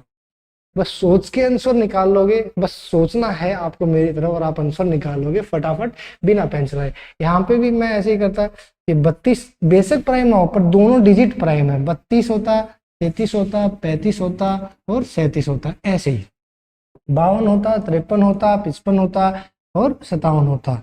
ऐसे करके आप आंसर निकाल पाते हैं। ठीक है, ये आपको समझाने के लिए था, पेन आपको इतना नहीं चलाना है, एक बार बता दिया, उसको 4 बार मल्टीप्लाई कर दिया, आंसर आ गया। ठीक है, चलिए आगे चलते हैं। नेक्स्ट क्वेश्चन आपकी स्क्रीन पर देखिए, एक ए बैग कंटेन्स 12 बॉल्स, एक है बैग जिसमें 12 बॉल्स हैं, जिसमें से विच एक्स आर रेड। अब की बार ये नहीं बताया कितनी रेड है, एक्स रेड है, ठीक है भाई। और क्या बोला, one ball is drawn at random from the bag and P is the probability. एक बॉल निकाली गई है 12 में से, रेड कितनी है पता नहीं, पर उसकी रेड होने की जो प्रोबेबिलिटी है वो कितनी दी गई है, पी प्रोबेबिलिटी दी गई है। ओके, आगे क्या कह रहा है, now 6 more red balls are added. 12 balls थी, उसमें 6 रेड और जोड़ दी। पहले कितनी रेड थी हमें नहीं पता, अब 6 रेड और जोड़ दी गई है, तो 12 से टोटल बॉल्स कितनी होगी, 18। ठीक है, तो आपसे क्वेश्चन क्या पूछा है, नंबर ऑफ रेड बॉल्स आपसे पूछा है। देखो, सोच के भी आंसर निकाल सकते हो, एक्स मान के भी आंसर निकाल सकते हो, ऑप्शन से भी आंसर निकाल सकते हो। सबसे बेटर कहते हैं, कोई स्टेटमेंट ये कहती है पहले कोई प्रोबेबिलिटी थी पी, प्रोबेबिलिटी हम क्या निकालते हैं भाई, रेड, एक रेड बॉल आने की प्रोबेबिलिटी, अब हमें पता ही नहीं कितनी रेड बॉल्स थी। ठीक है, वो लिखता और टोटल बॉल्स लिखता नीचे 12, यही लिखता। अगर मुझे रेड बॉल की, अगर मैं एक यहाँ पे 2 लिखा होता तो 2/12 लिख देता मैं प्रोबेबिलिटी आने की। ठीक है, तो देखो अब क्या कहता है कि 6 बॉल्स और ऐड कर दी, पर अब रेड बॉल आने की प्रोबेबिलिटी जो हो गई है वो हो गई है 2p। पहले p थी, अब कितनी हो गई है 2p। पहले p थी, अब 2p हो गई है। दोनों को इक्वल करना है तो मैं इसको 2 से मल्टीप्लाई कर दूंगा, तो अब ये दोनों इक्वल हो गए। यहाँ पे भी रेड बॉल्स कितनी है पता नहीं, पर टोटल बॉल्स का तो पता है कितनी है, 18। तो बस इतना ही तो करना है, 6 दूनी 12, 6 3 18, 2 से 2 गया, बचा क्या 3। 3 इज योर राइट आंसर। बस सोचना है और आंसर निकाल लेना है। अब इसको आप x मान के यहाँ x/12, यहाँ x + 6/18 बेसिक कर लेना, आंसर 3 ही आएगा। क्योंकि देखो पेन सिर्फ उतना चलाना है जितना हमारे लिए स्पीड में आए, दिमाग और सारी चीजें दिमाग के कैलकुलेशन के ऊपर हमें छोड़नी है। ठीक है, चलिए नेक्स्ट क्वेश्चन की बात कर लेते हैं। ये 3 क्वेश्चन आपके हुए यहाँ पे, और आज की क्लास का पहला क्वेश्चन आपका कार्ड्स के बेसिस पे, कार्ड्स के क्वेश्चन करेंगे आज हम। देखिए, तो थोड़ा सा बेसिक बता देता हूँ, 2-4 बातें जो आपको पता होनी चाहिए, जिनको नहीं पता, वैसे तो सबको पता है, चाहे लड़के हो या लड़के, सबको आज के टाइम पे पता होता है कार्ड्स में क्या क्या होता है, कितने कार्ड्स होते हैं। ठीक है, फिर भी कुछ भोले वाले बच्चे हों तो उनको बता दिया जाए। ठीक है, तो देखो 4 तरह के कार्ड होते हैं, जिसमें से ये जो है इसको हिंदी में चिड़ी और इंग्लिश में कहते हैं क्लब का कार्ड, इसको इंग्लिश में डायमंड और हिंदी में ईंट का कार्ड बोलते हैं, इसको हर्ट बोलते हैं, पान हिंदी में बोलते हैं, और इसको बोलते हैं स्पेड, हुकुम इसको बोलते हैं। ठीक है, 4 तरह के कार्ड्स होते हैं। टोटल कार्ड्स हमारे कितने होते हैं, 52। ठीक है, हर एक 13 क्लब होंगे, 13 डायमंड होंगे, 13 हर्ट होंगे और 13 स्पेड होंगे। आज के टाइम पे सबको पता है। कौन सी बात आपको ध्यान रखनी है वो सुन लीजिए। ये जो आपको दिख रहे हैं, जिन पे देखो, इन सब के अंदर चेहरे इन पे दिख रहे हैं, इनको बोलते हैं फेस कार्ड्स। इनको क्या बोलते हैं, फेस कार्ड। कितने होते हैं टोटल वो भी देख लो, 3 चौक 12। टोटल फेस कार्ड्स कितने होते हैं, 12। आपको सोचना ना पड़े एग्जाम में, इसलिए मैं ये सीधा याद रखना है कि फेस कार्ड कितने होते हैं, 12। 6 होते हैं रेड कलर के, 6 होते हैं ब्लैक कलर के, ऐसे आपको याद रखना है। ठीक है, अच्छा, और क्या है, यह है एस, इक्का। ठीक है, अब ये जो 2 से लेकर 10 तक हैं, इनको काउंटिंग, या आप इसको बोलते हो डिजिट कार्ड्स, आप इनको बोलते हो डिजिट कार्ड्स। ठीक है, और अगर एस को और इन फेस कार्ड्स को मिला दिया जाए, ठीक है, तो इनको हम बोलते हैं ऑनरेबल कार्ड, ऑनरेबल कार्ड्स, या आप इनको बोल सकते हो मेजर कार्ड्स, मेजर कार्ड्स। ये टर्म्स आपको पता होनी चाहिए, बेशक आप खेलते हो तो, बट ये आपको पता होनी चाहिए मेजर कार्ड्स किसको कहते हैं। ठीक है, ये आपको पता होना चाहिए। मेजर कार्ड्स या ऑनरेबल कार्ड्स टोटल कितने होते हैं, 16। सीधी आपको काउंटिंग पता होना चाहिए, नंबर सीधा पता होना चाहिए। जब जैसे ही देखो कि मेजर कार्ड्स लिखा हुआ है तो पता होना चाहिए 16, 3 ये और 1 इक्का 4, एक में तो 4 टोटल टाइप के सूट्स होते हैं। इनको इंग्लिश में क्या बोलते हैं? सूट्स। ठीक है, चलो अब करते हैं आज के इनके ऊपर बेस्ड क्वेश्चंस। होप आपको अच्छे लगेंगे। पहला क्वेश्चन आपकी स्क्रीन पर ये रहा। पहला क्वेश्चन कहता है one card is drawn from the well सफल डेक ऑफ 52 कार्ड्स। 52 पत्तों की एक आपके पास दिया गया है 52 और उनको अच्छे से सफल कर दिया गया है। The probability that the card will not be an ace. कौन सा इक्का नहीं है, वो प्रोबेबिलिटी निकालनी है कि इक्का ना आने की प्रोबेबिलिटी निकालनी है। अब इक्का आने की प्रोबेबिलिटी निकाल लो और एक में से घटा दो, आंसर आ जाएगा। इक्का आने की प्रोबेबिलिटी कितनी भाई? 4 इक्के 4/52 1/13। अब ना आने की एक में से घटा दो, 1 घटा 1/13 मतलब 13 में से 1 घटा दिया 12/13 आपका उत्तर आ जाएगा, है ना। बिना पेन चलाए सिंपल आप आंसर निकाल सकते हो। ठीक है, अब या फिर आप ये कह लो 4 इक्के नहीं आए तो 4 इक्के हटा दिए तो टोटल कार्ड कितने बच गए? 48 और टोटल कार्ड्स हैं 52।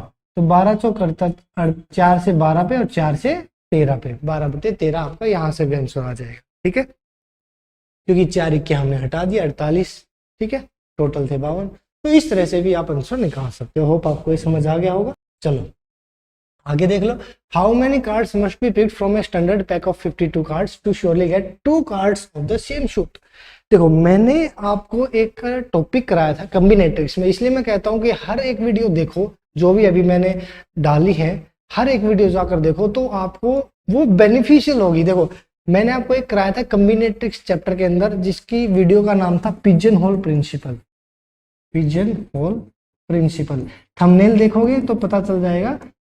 कबूतर का सिद्धांत समझाया था अच्छे से, बहुत डिटेल में समझाया था।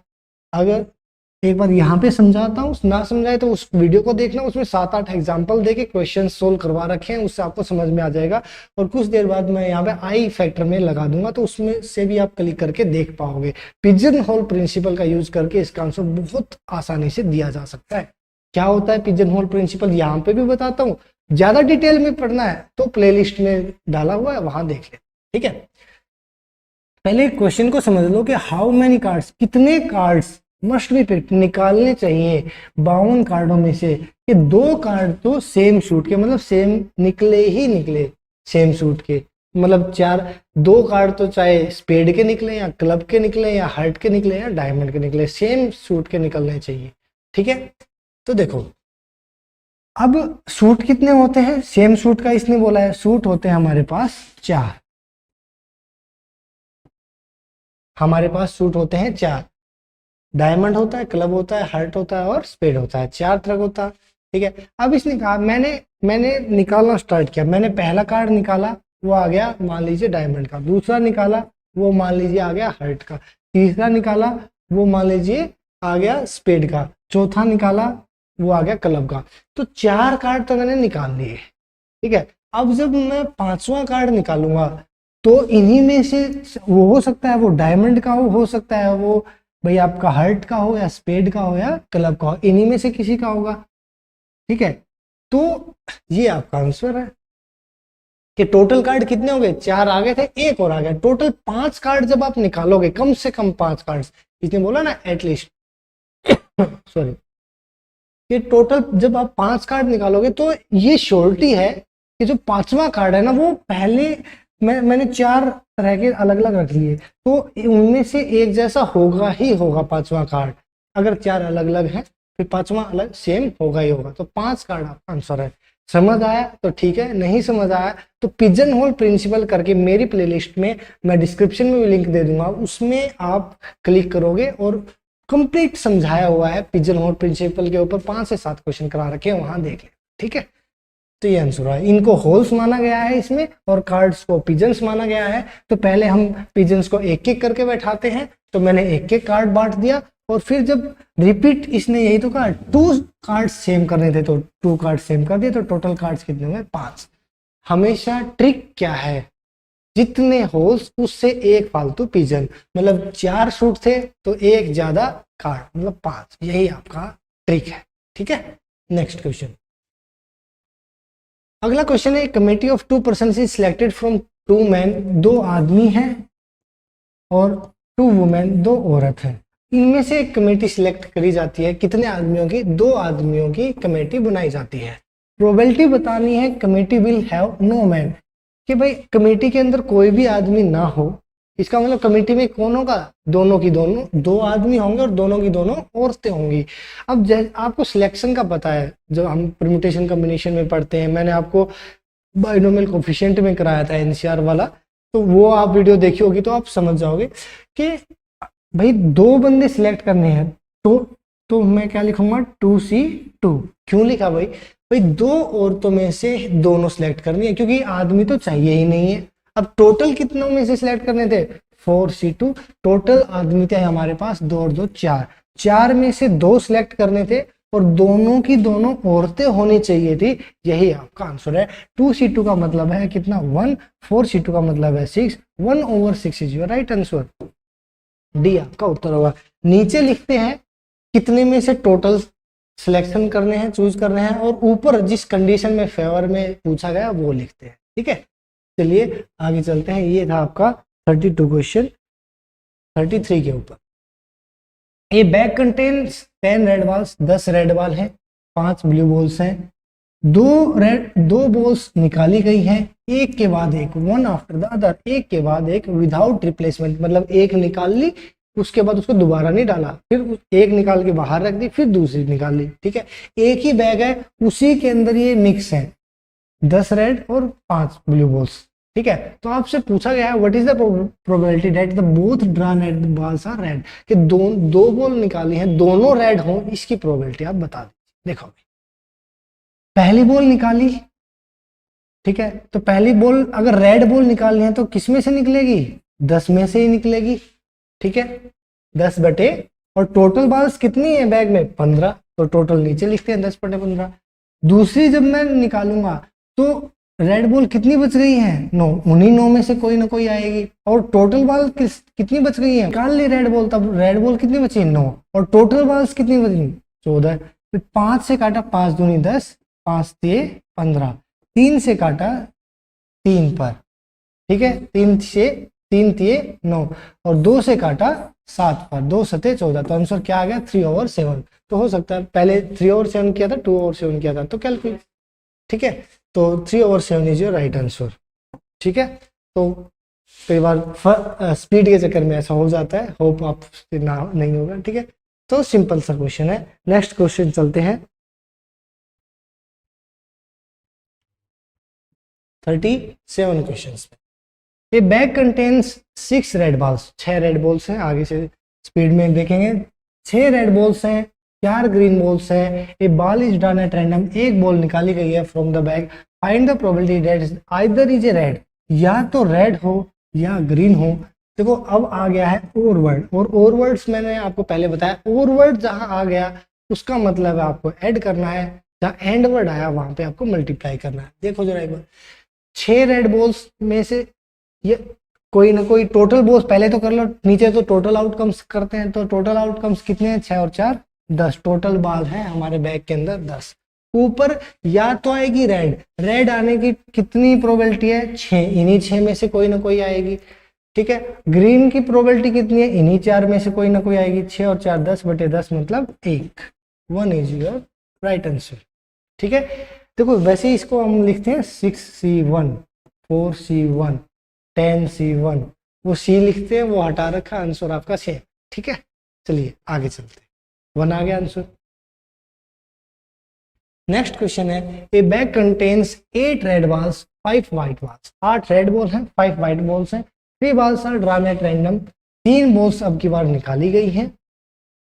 ठीक है, प्रोबेबिलिटी पूछी है कि एक बॉल तो रेड हो और 2 बॉल व्हाइट हो। अब की बार आया है एंड, पहले वाले क्वेश्चन में आया था और का मतलब था ऐड कर दिया था, एंड में हम मल्टीप्लाई करेंगे। तो आपसे टोटल कितनी बॉल्स हैं हमें देख लिया भाई, 8 पास 13 बॉल्स हैं। अब 13 बॉल्स में से कितनी बॉल निकाली? देखो पिछले वाले में 1 निकाली थी तो मैंने 10 लिख दिया डायरेक्ट, 10C1 लिखता तो भी 10 ही आता। तो अब की बार 13 में से कितनी बॉल निकालनी है? 13 में से 3 निकालनी।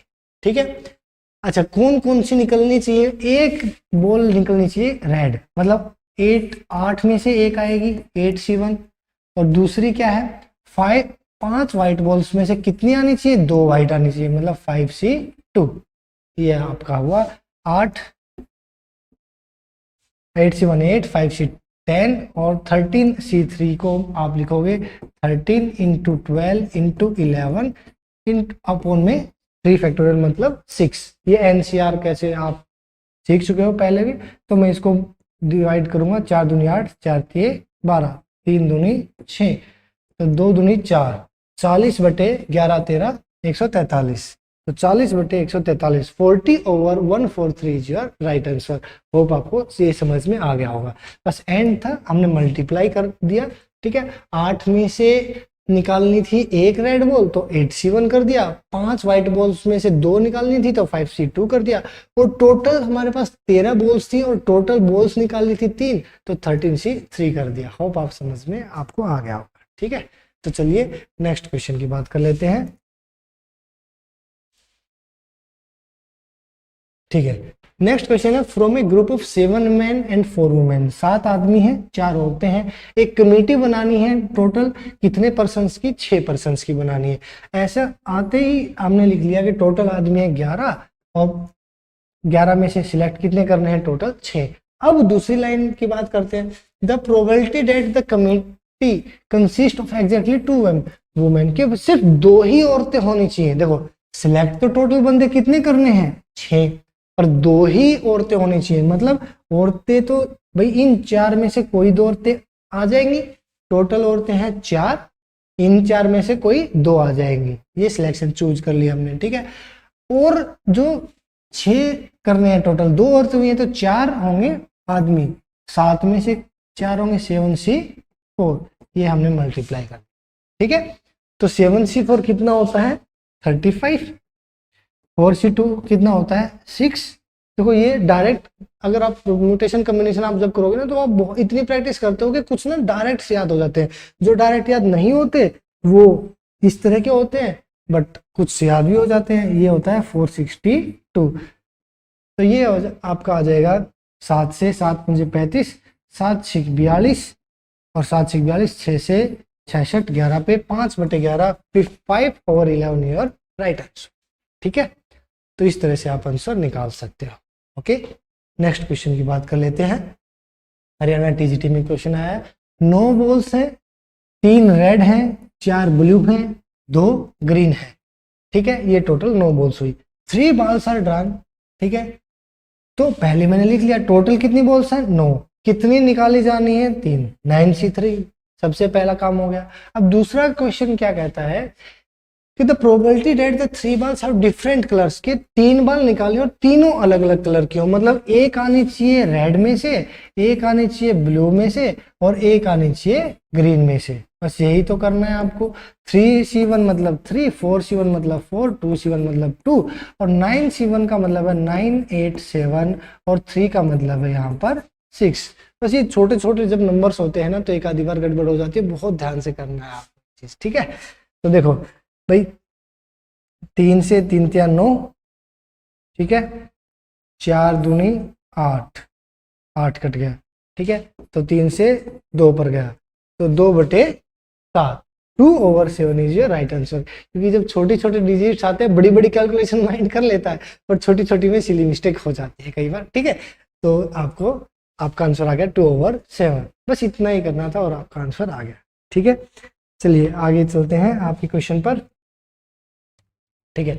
अब जो मैं आपको क्वेश्चंस कराऊंगा वो होंगे आपके बाइनोमियल डिस्ट्रीब्यूशन के ऊपर, ठीक है। बाइनोमियल डिस्ट्रीब्यूशन इस तरह का होता है जिसमें आर होता है सिलेक्शन के, जितने भी सिलेक्शन जैसे हम कर रहे थे ना, 4 में से 2 निकालना था, 2 सिलेक्शन थे, ठीक है। तो एन क्या होता है? एन होता है नंबर ऑफ ट्रायल्स, ठीक है। कि मान लीजिए 5 से फेंक दिए 6 बार तो एन हो गया 6, कार्ड हो गया तो कार्ड भी हो सकता है, बॉल्स भी हो सकती है, कुछ भी क्वेश्चन इससे किया जा सकता है। पी होता है किसी की भी प्रोबेबिलिटी सक्सेस की, और क्यू होता है फेलियर की, क्यू को हम 1 - p भी लिख सकते हैं, ठीक है। तो P X equal to R N C R, जो यहाँ पावर है वही यहाँ जाती है और इन दोनों का डिफरेंस यहाँ। ये चीज बाइनोमियल वाले चैप्टर में ही मैंने आपको कराई है। अगर आपने बाइनोमियल थ्योरम वाला चैप्टर नहीं देखा है तो जाके देखिए, आपको बिल्कुल बहुत अच्छा लगेगा, आपके सारे कंसेप्ट क्लियर हो जाएंगे। ठीक है, एग्जाम के अंदर डायरेक्ट पूछ लेता है बाइनोमियल डिस्ट्रीब्यूशन का मीन का फॉर्मूला एनपी, वेरिएंस का फॉर्मूला एनपीक्यू, स्टैंडर्ड डेविएशन का फॉर्मूला एनपीक्यू अंडर दी रूट। आपसे डायरेक्ट एग्जाम में भी क्वेश्चन पूछ लेता है, ये इनका यूज कर लेता है। इसको आपको ध्यान रखना है बस। ठीक है, इसके ऊपर आने वाले हम क्वेश्चंस करेंगे, पहले भी करेंगे इसके ऊपर, अब आगे भी करेंगे। एनसीआर, एन है नंबर ऑफ ट्रायल्स, पी है किसी भी चीज घटना घटने की प्रोबेबिलिटी सक्सेस की, क्यू है फेलियर की। यहाँ जो पावर होती है वही लिखते हैं यहाँ पे, और इन दोनों का डिफरेंस लिखते हैं यहाँ पे। ये आपस में कंप्लीमेंट्री होते हैं एक के, मतलब यहाँ पे 1 माइनस पी भी लिखा जा सकता है। ठीक है, तो चलो देख अगला करते हैं क्वेश्चन। देखिए, the mean and variance of a random variable having binomial distribution are 4 and 2। Mean दे रखा है 4, वेरिएंस दे रखा है 2। मीन दे रखा है 4, वेरिएंस दे रखा है 2, और आपसे पूछा है P X is equal to 1। अभी मैंने आपको कराया था ना P X is equal to R, ये कराया था ना, P X is equal to R कराया था, उसमें लिखा था एन सी आर, पी की पावर आर, क्यू की पावर एन माइनस आर, यही तो कराया था। आर की जगह क्या बोल दिया, 1 बोल दिया। ठीक है, और क्या क्या चाहिए, पी चाहिए और क्यू चाहिए, और क्या चाहिए, एन। ठीक है, सारी चीजें दे रखी है। देखो इसमें एन पी मीन की वैल्यू कितनी दे रखी है, 4, मतलब एन पी की वैल्यू दे रखी है 4। वेरिएंस मतलब N P Q, N P Q की वैल्यू कितनी दे रखी है, 2।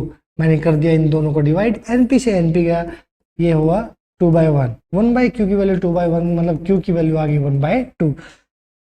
पी और क्यू आपस में क्या बताया था, कंप्लीमेंट्री थे उनके, तो मतलब अगर क्यू की वैल्यू 1/2 तो पी की वैल्यू भी कितनी आ जाएगी, 1/2, क्योंकि 1 में से 1/2 घटाऊंगा तो पी क्यू, अगर क्यू को 1 में से घटाओगे तो पी की वैल्यू आ जाएगी, और पी को 1 में से घटाओगे तो क्यू की वैल्यू आ जाएगी। ये बात है। ठीक है, ये बात हो गई, पी की वैल्यू आ गई, क्यू की वैल्यू आ गई, आर की वैल्यू आ गई, कौन बचा, एन। कोई बात नहीं, एनपी की वैल्यू कितनी दे रखी है, एनपी की वैल्यू 4 दे रखी है, पी की वैल्यू कितनी आई, 1/2। इसकी जगह अगर मैं लिखूंगा तो एन पी की जगह लिख दिया 1/2, उस तरफ जाके एन की वैल्यू क्या आ गया, 8। बस पुट ही तो करना है, 8 सी, आर की वैल्यू दे रखी है कितनी, 1, पी 1/2। देखो ये समझाने के लिए लिख रहा हूँ, एग्जाम में इतना टाइम नहीं है।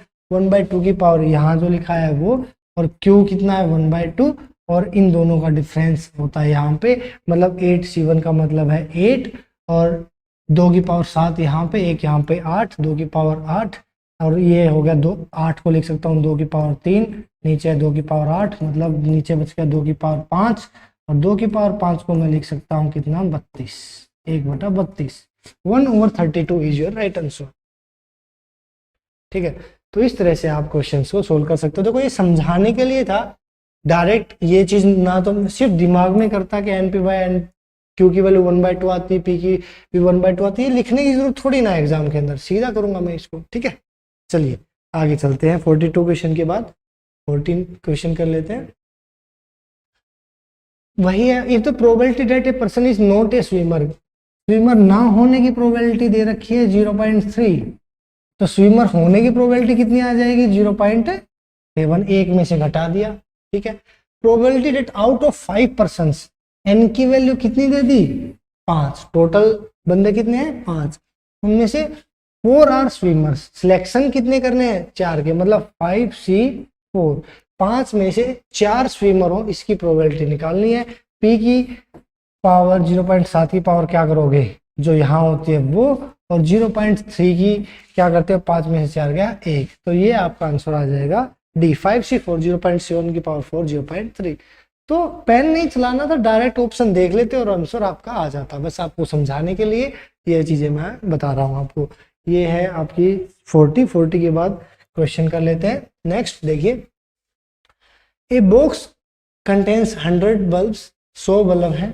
ठीक है, एक बार जेडीडी में आया तो बल्ब था, जब एनवीएस टीजीटी 2022 में आया तो एग था। तो यही होता रहता है, बार बार कोई ना कोई स्टेट आपस में ऐसे ही सेंट्रल एग्जाम्स के स्टेट एग्जाम्स की कॉपी करते रहते हैं। कई बार आइटम का नेम चेंज कर देंगे, कई बार नंबर चेंज कर देंगे, बस इतना ही रहता है। और मैक्सिमम टाइम तो बिल्कुल एज इट इज मिल जाता है, ठीक है, जैसे हरियाणा के एग्जाम्स में होता है, एग्जैक्ट उठा लेते हैं, ठीक है। तो देखो इसने क्या कहा भाई, 100 बल्ब हैं जिसमें से 10 क्या है डिफेक्टिव, 10 आर डिफेक्टिव, ठीक है। A sample of 5 bulb, 5 bulb निकाले गए, तो ये बताओ कि उनमें से कोई भी डिफेक्टिव ना हो, इसकी प्रोबेबिलिटी आपको बतानी है। पहले तो डिफेक्टिव होने की प्रोबेबिलिटी कितनी है भाई, डिफेक्टिव पीस कितने हैं 10 और टोटल कितने हैं 100, तो डिफेक्टिव होने की प्रोबेबिलिटी है 1/10, 1/10। डिफेक्टिव ना होने की प्रोबेबिलिटी कितनी आ जाएगी 9/10। कितनी बार, कितने हमारे बल्ब्स के सैंपल लिए गए हैं 5, 9/10 की पावर 5 आपका आंसर होगा। बिल्कुल छोटा सा आपको सॉल्यूशन दे दिया है, विद इन सेकेंड्स आप कर सकते हो, क्योंकि ये तो मैं लिखता ही नहीं कि पता है 10/100 1/10 होगा, तो ना होने की 9/10 होगा, सीधा 5 निकालने हैं तो 9/10 की पावर मैंने 5 करी और आपका आंसर आ गया, ठीक है। चलिए नेक्स्ट क्वेश्चन की बात कर लेते हैं। 42 हम कर चुके हैं। 43 question, A bag containing balls number from 1 to 30। एक बैग है जिसके अंदर बॉल्स हैं और 1 to 30 उनके ऊपर नंबर लिखे गए हैं बॉल्स के ऊपर, ठीक है। अब इसने कहा है एक 1 बॉल इज डन, एक बॉल निकाली गई है, एक निकाली है, ध्यान रखना। The probability that it's number is a multiple of 5 और 7। फिर से एक वर्ड आया है और आते ही ऐड करना है। एक बॉल निकालनी है, अब उसके ऊपर या तो 5 का मल्टीपल लिखा हुआ होना चाहिए या 7 का मल्टीपल लिखा होना चाहिए। पेन सिर्फ मैं इतना चलाऊंगा कि 5 का मल्टीपल का कितने होंगे 30 तक 6, भाई 5 6 30 है ना, तो 6 होंगे मल्टीपल 30 तक, 5 के मल्टीपल हो गए 6, उन्हीं में से कोई ना कोई होगा।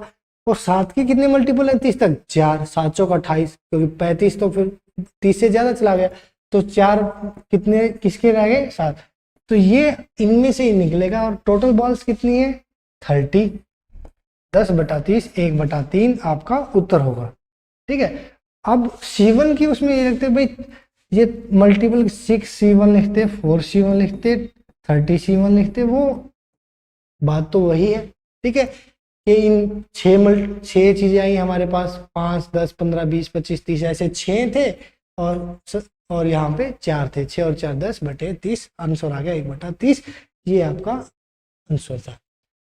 The probability of getting some more than 15 in one throw with the 3 dice। देखो जैसे 2 डाइस की मैंने आपको एक ट्रिक कराई थी, इस तरह की एक आपको ट्रायंगल बना के ट्रिक कराई थी, सेकंडों में बिना पेन से चलाए आंसर आ रहा था, ठीक है। ऐसी ही कुछ ट्रिक्स 3 डाइस के लिए है, बिना पेन चलाए आंसर आएगा, 1 सेकंड के अंदर आप आंसर निकाल दोगे। अगर आपने ये डायग्राम जैसे मैंने बनाया वैसे बना लिया है। तो यहाँ पर काउंटिंग मैंने लिखी है 3 4 5 6 7 8 9 10 11 12 13 14 15 16 17 18, ये जो लिख रखे ये हैं सारे के सारे सम, ठीक है। और बीच में जो मैंने लिख रखे हैं ये सारे मैंने लिख रखे हैं इवेंट्स, ठीक है। 1 3 6 10 15 21 25 27।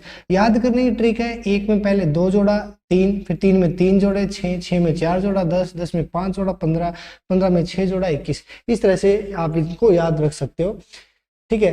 कि इस ट्रिक का मतलब क्या है, अगर उसने कहा कि सम 3 आए, ठीक है, तो आंसर है इवेंट्स कितने होंगे 1, और टोटल इवेंट्स 3 डाइस के जब थ्रो किए जाते हैं कितने होते हैं 216। देखो इसने क्या कहा है, the probability of getting sum more than 15, 15 से ज्यादा सम आए जब 3 डाइस को फेंका जाए, तो आंसर आपका क्या होगा, 15 से ज्यादा कौन से नंबर है 16 17 18, इनके इवेंट्स जोड़ दिए 6 3 9 और 1 10, मतलब 10 बटे टोटल इवेंट्स कितने 6 की पावर 3 216, 2 पंजे 10, 2 से 108 पे, तो 5/108 आपका आंसर होगा। है ना कमाल की ट्रिक, बहुत शानदार लाजवाब जबरदस्त, थोड़ी मेहनत लगी है बट आपके लिए की है, तो आप फायदा उठाइए इस चीज का। ये आपको एग्जामिनर बताएगा, वो कहते कि भाई सम 7 आए तीनों डाइसिस के ऊपर, उसकी टोटल आपकी प्रोबेबिलिटी बताओ, तो इवेंट कितने 7 के 15, 14 बोले तो भी 15, 6 कहे तो 10, 15 कहे तो भी 10, तो आपको नंबर ऑफ इवेंट्स पता चल गए और टोटल इवेंट्स हमेशा पता ही है, 6 की पावर 3 216 होते हैं, तो डायरेक्ट आपका आंसर आएगा। आपको कहे कि बताओ भाई सम 10 आए तो सीधा कर दिया 27/216, वो कहे सम 16 आए तो कर दिया 6/216, वो कहे सम 14 से ज्यादा है तो इन चारों को जोड़ दो। 14 से ज्यादा में ये 4 आते हैं ना, इन चारों को जोड़ दो। 10 और 6 16 और 3 19 और 1 20, 20/216। बहुत शानदार ट्रिक, बस इसको अच्छे से बना लीजिए जैसे मैंने आपको बनाया है। ठीक है, ये सम लिख रखे हैं और ये इवेंट्स लिख रखे हैं। ठीक है, ये था आज का आपका पहला क्वेश्चन। होप आपको समझ आया होगा, क्योंकि देखो कंसेप्ट कहाँ से आया कैसे आया ये आपके एग्जाम में काम नहीं आएगा। ठीक है, कंसेप्ट की क्लास क्रैश कोर्स चल रहा है, वो रिवीजन चल रहा है आपका। आपको आपके जो काम आएगा वो है शॉर्ट ट्रिक्स, जो आपका समय बचाएंगी। वही जिसका समय बच गया वही सिलेक्शन ले गया, ये समझ लीजिए। नेक्स्ट क्वेश्चन है, देखो वो सम के सारे क्वेश्चन उससे हो जाएंगे, बट सम के अलावा जो क्वेश्चन बचता है वो बचता है इस तरह का क्वेश्चन। 3 डाइस आर थ्रोन, 3 पासों को फेंका जाता है। The probability of coming 3 in at least 1 die, कि कम से कम एक डाइस के ऊपर तो 3 आना चाहिए, मतलब 2 पे भी 3 आ जाए या 3 पे भी 3 आ जाए। ये आपका क्वेश्चन पूछा गया है। सोचकर भी निकाल सकते हो, पेन चलाकर भी निकाल सकते हो। देखो अब मैं अगर सिंपल सी बात करूं आपसे, इसने कहा है कम से कम एक डाइस पर 3 आए। मैं अगर ऐसी आपको निकालूं कि 3 ना आने की प्रोबेबिलिटी निकाल के उसको 1 में से घटा दूंगा तो आप आंसर निकाल पाओगे, ये बहुत ज्यादा शॉर्ट रहेगा। अब मुझे पता है किसी भी डाइस पर 3 आने की प्रोबेबिलिटी तो 1/6 है, पर 3 ना आने की प्रोबेबिलिटी कितनी है? 5/6, क्योंकि 5 नंबर्स और बच गए डाइस के ऊपर, 1 2 4 5 6। ठीक है, 5 नंबर्स बच गए तो 3 ना आने की प्रोबेबिलिटी है 5/6। पहली डाइस पे भी, दूसरी डाइस पे भी 5/6, तीसरी डाइस पे भी 5/6, तो तीनों की 5/6, 5/6 और 5/6। 3 ना आने की प्रोबेबिलिटी, मतलब 3 ना आने की प्रोबेबिलिटी कितना आया है? 125 और 216, 125/216 आया 3 ना आने की प्रोबेबिलिटी तीनों डाइसों के ऊपर। एक में से घटाओगे, मतलब 216 में से 125 घटा दिया, 91/216 इज योर राइट आंसर। ठीक है, ये आपका उत्तर रहेगा। ये भी पेन नहीं चलाता, ये मुझे पता ही था 125/216 सीधा चलाता, 216 में से घटाता 125 को तब, तो 216 में से 125 को घटाया, 91/216 आपका आंसर आया। सिर्फ इतना करना था। या फिर दूसरा तरीका, आप इसको 3 की निकालो, पहले पे 3 की आने की प्रोबेबिलिटी, फिर दूसरे पे 3 की आने की प्रोबेबिलिटी, आप वैसे करोगे, बट इजी ये रहेगा। ठीक है, तो ये थे डाइस के बेस के ऊपर क्वेश्चंस आपके, जब 3 पासों को फेंका जाता है, हर एक तरह का क्वेश्चन आप कर सकते हो। ठीक है, नेक्स्ट क्वेश्चन पर चलते हैं। If P E denotes the probability of an event, P E क्या है? किसी इवेंट ई की प्रोबेबिलिटी को डिनोट किया जाता है पीई से। तो आपसे पूछा गया है वो जो प्रोबेबिलिटी होती है, क्या वो 0 से छोटी होती है, क्या वो 0 से बड़ी होती है, या क्या वो 0 भी हो सकती है, 1 भी हो सकती है, या उनके इन बिटवीन भी हो सकती है, क्या वो -1 और 1 के बीच में कहीं होती है? तो ये आपसे पूछा गया है। तो आंसर ये है आपका सी ऑप्शन। किसी भी इवेंट की जो प्रोबेबिलिटी होती है वो 0 भी हो सकती है। 0 कब होती है? जब इम्पॉसिबल इवेंट्स की घटना घटे। इम्पॉसिबल इवेंट्स किसको बोलते हैं? इम्पॉसिबल इवेंट्स उन इवेंट्स को बोला जाता है जब वो घटना घटे ही ना। जैसे मैं कह दूं कि भाई मैंने किसी ताश की एक गड्डी में से किसी पत्ते को निकालना है, कितनी प्रोबेबिलिटी है उस पर? 6 आ जाए। ठीक है, या एक कॉइन को फेंक दिया गया है, कितनी प्रोबेबिलिटी है उसके ऊपर? 5 आ जाए। ठीक है, तो इनका आपस में कोई रिलेशन नहीं है। ठीक है, तो या किसी डाइस को फेंका गया है और उस पर मैं कह दूं कि उसके ऊपर 12 आ जाए।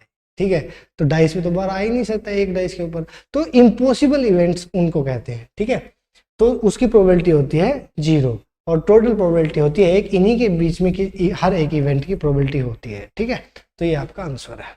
एनवीएस टीजीटी 2022 का ये क्वेश्चन है, सारे लेटेस्ट क्वेश्चंस मैं आपको करा रहा हूँ। ठीक है, नेक्स्ट क्वेश्चन है, फॉर एनी इवेंट ई, कोई इवेंट ई है और उसकी प्रोबेबिलिटी है 0.999, find the value of P not E. अब पी नॉट ई को मैं ऐसे भी लिख सकता हूँ, पी ई बार भी आप लिख सकते हो, ई कॉम्प्लीमेंट भी लिख सकते हो। तो पी ई तो है किसी घटना के घटने की प्रोबेबिलिटी, पी नॉट ई है उस घटना के ना घटने की प्रोबेबिलिटी, और दोनों का सम कितना होता है? 1। अगर पी ई दे रखा है, इसमें से 1 में से घटा दूंगा तो क्या निकल आएगा? 1। 1 में से घटा दूंगा तो निकल आएगा पी नॉट ई, आंसर आ जाएगा। तो बस 1 में से 0.99 करोगे तो आंसर क्या आ जाएगा? 0.001। ठीक है, बस इतना पता होना चाहिए कि टोटल 1 होती है प्रोबेबिलिटी। अगर ये इसकी वैल्यू दे रखी होती मान लो कुछ भी, तो इसमें से 1 घटाता तो फिर भाई पी ई आ जाता। ठीक है, ये आपस में 1 में से घटा के हम आंसर निकाल सकते हैं। नेक्स्ट क्वेश्चन की बात करते हैं, केवीएस 2017 का ये क्वेश्चन है। पी ए की वैल्यू दे रखी है 0.65, पी बी की वैल्यू दे रखी है 0.15, पी ए बार और पी बी बार आपसे पूछा है। पी नोट ए और पी नोट बी आपसे पूछा गया है। देखो मैंने कहा बार कब निकलता है, जब एक में से घटाया जाता है। पी ए बार कैसे निकलेगा, जब एक में से पी ए को घटाया जाएगा, मतलब 0.35। पी बी बार कब निकलेगा, जब पी एक में से पी बी को घटाया जाएगा। 0.1 में से 0.15 को करोगे तो आंसर आएगा 0.85। ठीक है, अब इन दोनों का सम आपको करना है, तो आंसर कितना आ गया 1/2, 1.2। ऑप्शन एक आपका ठीक होगा। इन दोनों का सम हमने पूछा था, हमने सम कर दिया। ठीक है, नेक्स्ट क्वेश्चन की बात कर लेते हैं। टीजीटी 2010 का क्वेश्चन है ये, पेट में आया था। If A and B are two mutually exclusive events, अगर कोई ए और बी दो म्यूचुअली एक्सक्लूसिव इवेंट्स है, ठीक है, और आपसे पूछा गया है उनके बीच में रिलेशंस। पहले तो आपको पता होना चाहिए म्यूचुअली एक्सक्लूसिव इवेंट्स होते किस कौन से हैं, क्या होता है। देखो अगर मान लीजिए कोई इवेंट ए है, ठीक है, जैसे कि मान लीजिए किसी डाइस को थ्रो किया गया है, ठीक है, और उस पर ओड आने की प्रोबेबिलिटी और इवन आने की प्रोबेबिलिटी मान लीजिए कि ए वो इवेंट मान लिया जिस पे इवन आया है, और बी वो इवेंट मान लिया डाइस में जब ओड आता है 1 3 5। तो म्यूचुअली एक्सक्लूसिव इवेंट्स वो होते हैं जिनके अंदर कोई भी कॉमन नहीं होता है। मतलब ए इंटरसेक्शन बी की जो वैल्यू होगी वो क्या होगी 5, जिनके बीच में कोई भी कॉमन ना आए उसको हम बोलते हैं म्यूचुअली एक्सक्लूसिव इवेंट्स। होप आपको समझ, इनमें देखो कोई भी कॉमन नहीं है ना, 1 3 5 2 4 6 कोई भी कॉमन नहीं है, इसको हम म्यूचुअली एक्सक्लूसिव इवेंट्स बोलेंगे। अब आपसे ये पूछ लिया कि इनमें से रिलेशन कौन सा आएगा, तो देखो रिलेशन आ गया आपका, अगर मैं बी बार निकालूंगी, ये बी दे रखा है, अगर मैं बी बार निकालूंगा तो बी बार क्या आता है, यूनिवर्सल सेट क्या है हमारा, डाइस को फेंका था तो यूनिवर्सल सेट आपका ये था, ठीक है। अब यूनिवर्सल सेट में से जब मैं बी को घटा दूंगा तो क्या आ जाएगा 2 4 6, 2 4 और 6, ये आ गया बी का बार। तो क्या वही ए के बराबर ही है, ये बिल्कुल बराबर है, इनकी प्रोबेबिलिटी बराबर होगी, मतलब पी ए इक्वल होगा किसके, पी बी बार की। ठीक है, और ये आपके किसी भी ऑप्शन में नहीं है, इसलिए आप किस पर टिक करोगे, नन के ऊपर आप टिक करोगे। ठीक है, ये आपका आंसर है। बस ये समझाने के लिए है, वैसे आपको पता होना चाहिए, ये चीजें थ्योरेटिकल हैं, थ्योरी बेस्ड क्वेश्चंस हैं, तो आपको ये डायरेक्ट याद होने चाहिए। ठीक है, फिर से इसने कहा ए और बी है जो टू म्यूचुअली एक्सक्लूसिव इवेंट है, तो उनसे आपसे पूछा है पी ए बाई बी का फॉर्मूला। देखो कंडीशनल प्रोबेबिलिटी होती है, आपको पता है पी ए बाई बी जो होता है उसका फॉर्मूला होता है पी ए इंटरसेक्शन बी अब ओवर पी बी, जो इसके नीचे होता है, नीचे बी है तो बी लिख देते हैं, ए है तो ए लिख देते हैं। कंडीशन ये होती है कि पी बी कभी भी 0 के इक्वल ना हो, ये आपका फॉर्मूला है। आपसे पूछा गया है इसकी वैल्यू क्या होगी अगर दोनों इवेंट्स म्यूचुअली एक्सक्लूसिव हो, और म्यूचुअली एक्सक्लूसिव अभी मैंने आपको बताया था, म्यूचुअली एक्सक्लूसिव के अंदर पी ए इंटरसेक्शन बी की वैल्यू क्या होती है 0, 0 ओवर समथिंग क्या हो जाएगा 0। सी ऑप्शन आपका बिल्कुल ठीक होगा। ठीक है, होप आपको समझ में आ गया होगा, 0 ओवर समथिंग 0 हो गया। ठीक है, नेक्स्ट क्वेश्चन पर चलते हैं। DSSS PGT 2014 का ये क्वेश्चन है, if the events A and B are independent events, independent events होते हैं जिन पर एक के होने से दूसरे के होने पर फर्क ना पड़े। जैसे कि मान लीजिए आपके फेल होने से आपके दोस्त पर फर्क ना पड़े, तो आप दोनों क्या कहलाएंगे, इंडिपेंडेंट कहलाएंगे। ठीक है, बस दोनों पास हो जाओ वो अलग बात है। ठीक है, तो चैनल को फॉलो करोगे तो जरूर पास हो जाओगे, सारी वीडियो देखा करो अच्छे से कंप्लीट। ठीक है, तो इंडिपेंडेंस होते हैं, जैसे 2 सिक्के फेंक दिए, एक पर हेड आए और दूसरे पर टेल आए, क्योंकि भाई एक को फेंका है उसका रिजल्ट दूसरे के रिजल्ट पर इफेक्ट नहीं डालता, तो हम उनको इंडिपेंडेंट इवेंट्स बोलते हैं।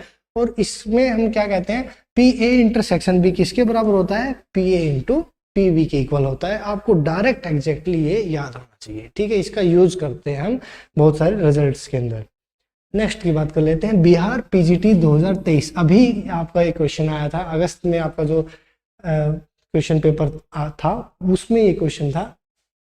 क्या कहता है, ए और बी दोनों इंडिपेंडेंट इवेंट्स दे रखे हैं। इंडिपेंडेंट इवेंट्स आते ही दिमाग में आ जाना चाहिए कि हाँ भाई P A intersection B P A into P B के इक्वल होगा। म्यूचुअली एक्सक्लूसिव वर्ड देखते ही आ जाना चाहिए कि इनका इंटरसेक्शन होगा 5 मतलब 0 के इक्वल होगा। तो इसने क्या कहा है, पी ए यूनियन बी बताओ भाई।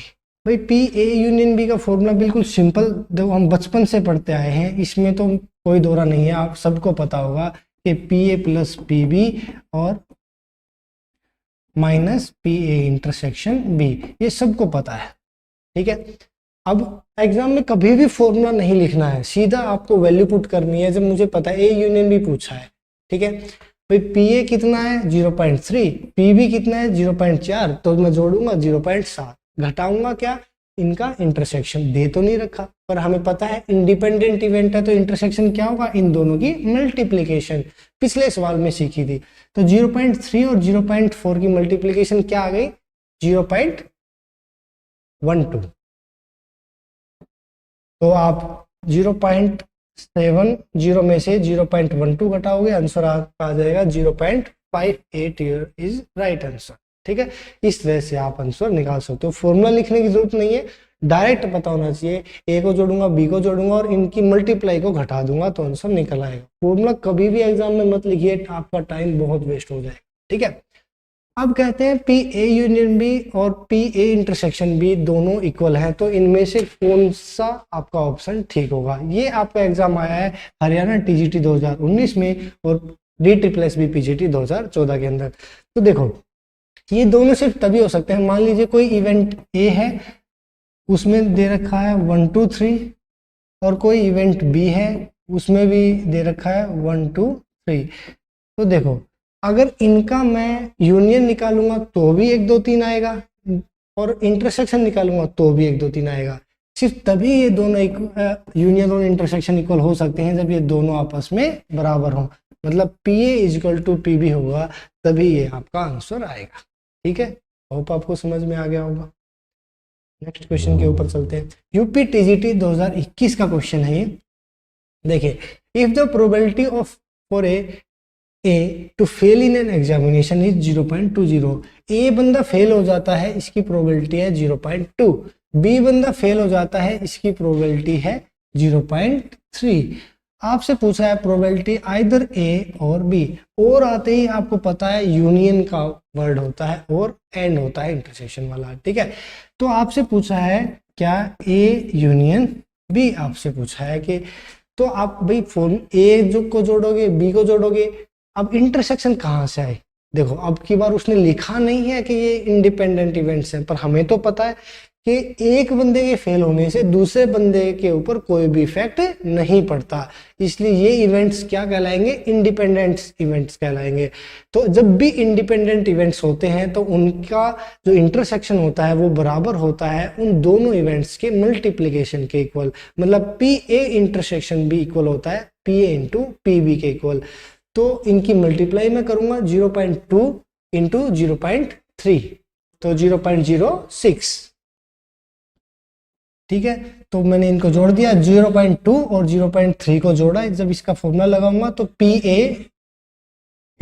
ए और पी बी 0.05 आएगा और माइनस करूंगा इनकी मल्टीप्लिकेशन 0.2 और 0.3 0.06। ठीक है, तो 50 में से 6 घटाओगे तो आंसर क्या आ जाएगा 0.44। ठीक है, ये आपका। नेक्स्ट क्वेश्चन की बात कर लेते हैं। ए और बी दो इवेंट्स दे रखे हैं जिसमें पी ए की वैल्यू दे रखी है 0.25, पी बी की वैल्यू दे रखी है 0.50।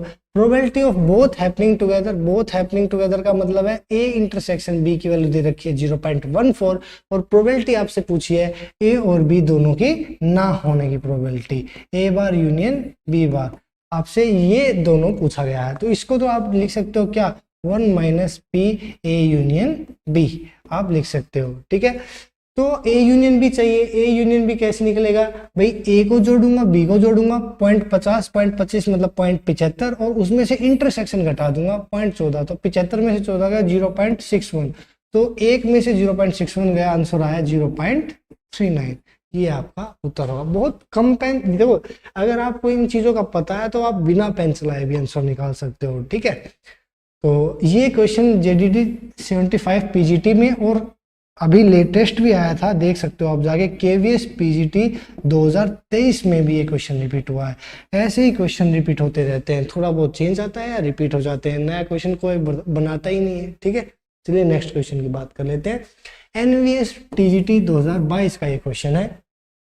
इफ A इंटरसेक्शन B आपको 7/10 दे रखा है, P भी दे रखा है 17/20, तो PA/B इज इक्वल टू, तो आपको पता है PA/B, फॉर्मूला तो लिखना ही नहीं है, तो डायरेक्ट हमें पता है कि इंटरसेक्शन की वैल्यू बटे में आएगी, नीचे वाले की वैल्यू PB की वैल्यू 17/20, तो 10 दूनी 20, 2 ऊपर जाएगा, तो 2 से 14, 14/17 आपका उत्तर होगा। फॉर्मूला लिखने लग गए तो बहुत ज़्यादा टाइम लग जाएगा, जब फॉर्मूला याद होना चाहिए डायरेक्ट कंडीशनल प्रोबेबिलिटी का आंसर आप डायरेक्ट निकाल लोगे। ठीक है, नेक्स्ट क्वेश्चन की बात कर लेते हैं। If the probability of PA की वैल्यू दे रखी है, PB की वैल्यू दे रखी है, A यूनियन B की वैल्यू दे रखी है, PB/A पूछा है, बस सिंपल है भाई, इंटरसेक्शन निकालूंगा। देखो B/A में क्या चाहिए मुझे, A इंटरसेक्शन B चाहिए, A इंटरसेक्शन B निकाल लूंगा कैसे, इन दोनों को जोड़ूंगा, 6/11 और 5/11, 11/11, उसमें से यूनियन घटाऊंगा 7/11, 11 में से 7 गया, 4/11 आ गया इंटरसेक्शन। अब 4/11 आ गया इंटरसेक्शन और बटे में आएगा PB या PA आएगा बटे में 6/11, तो यही आपका आंसर है। 2 दूनी 4, 2 3 6, 2/3, option D is your right answer. तो अब अगर मैं इसको ऐसे करने लग जाऊंगा कि हाँ भाई P, पहले तो मैं लिखूंगा इसको PB/A is equal to PA intersection B upon PB, ये लिखूंगा और फिर इनमें वैल्यू पुट करूंगा, ये एक्स्ट्रा ही तो टाइम है। जब आपको पता ही है इस चीज का तो डायरेक्ट ही निकाल लो ना कि भाई इंटरसेक्शन चाहिए और B चाहिए, B की वैल्यू दे रखी है, इंटरसेक्शन कैसे आता है ये भी हमें फॉर्मूला पता है, यूनियन का फॉर्मूला होता है 7/11 बराबर होगा 6/11 जमा 5/11 माइनस इंटरसेक्शन के, इंटरसेक्शन साइड में आएगा, यूनियन उस साइड जाएगा, माइनस हो जाएगा, इसका प्लस इसको घटा देंगे, आंसर निकाल। ठीक है, चलो नेक्स्ट क्वेश्चन की बात कर लेते हैं। आज का आपका last question, PA is equal to PB/A 0.5 और आपसे पूछा है PA बार और B बार का यूनियन आपसे पूछा है। ठीक है, तो इसके अंदर आप क्या कर सकते हो, इसको डायरेक्ट आपको पता होना चाहिए कि इसको हम क्या लिखते हैं, कंप्लीट के ऊपर भी बार लिख सकते हैं इंटरसेक्शन करके। ठीक है, अब इसको मैं क्या लिख सकता हूँ, 1 - PA इंटरसेक्शन B। अब हम बस इंटरसेक्शन चाहिए हमें, देखिए PA की वैल्यू PB की वैल्यू आपको पता है, तो PB/A की वैल्यू क्या होती है, थोड़ा सा पेन चला देता हूँ वरना कंफ्यूजन आपको हो जाएगा, मुझे तो पता है। यहाँ पे आएगा intersection PA intersection B upon में क्या आएगा P की वैल्यू कितनी है 0.4, B/A की वैल्यू कितनी है 0.5, तो मतलब ये इससे मल्टीप्लाई होगा 520, 0.2 आएगा A इंटरसेक्शन B। ठीक है, बस वही तो यहाँ घटाना था, 1.02, आंसर आ गया 0.8, ये आपका आंसर होगा। ठीक है,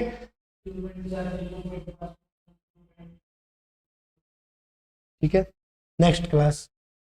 अगर आपको ये क्लास पसंद आई तो आप please share and subscribe with your fellow aspirants. Thanks for watching. ये मेरा इंस्टाग्राम हैंडल है, आप इस पर कर सकते हो मुझे आप फॉलो। होप आपको समझ में आई होगी, तो जल्दी मिलते हैं नेक्स्ट क्लास में। Thank you.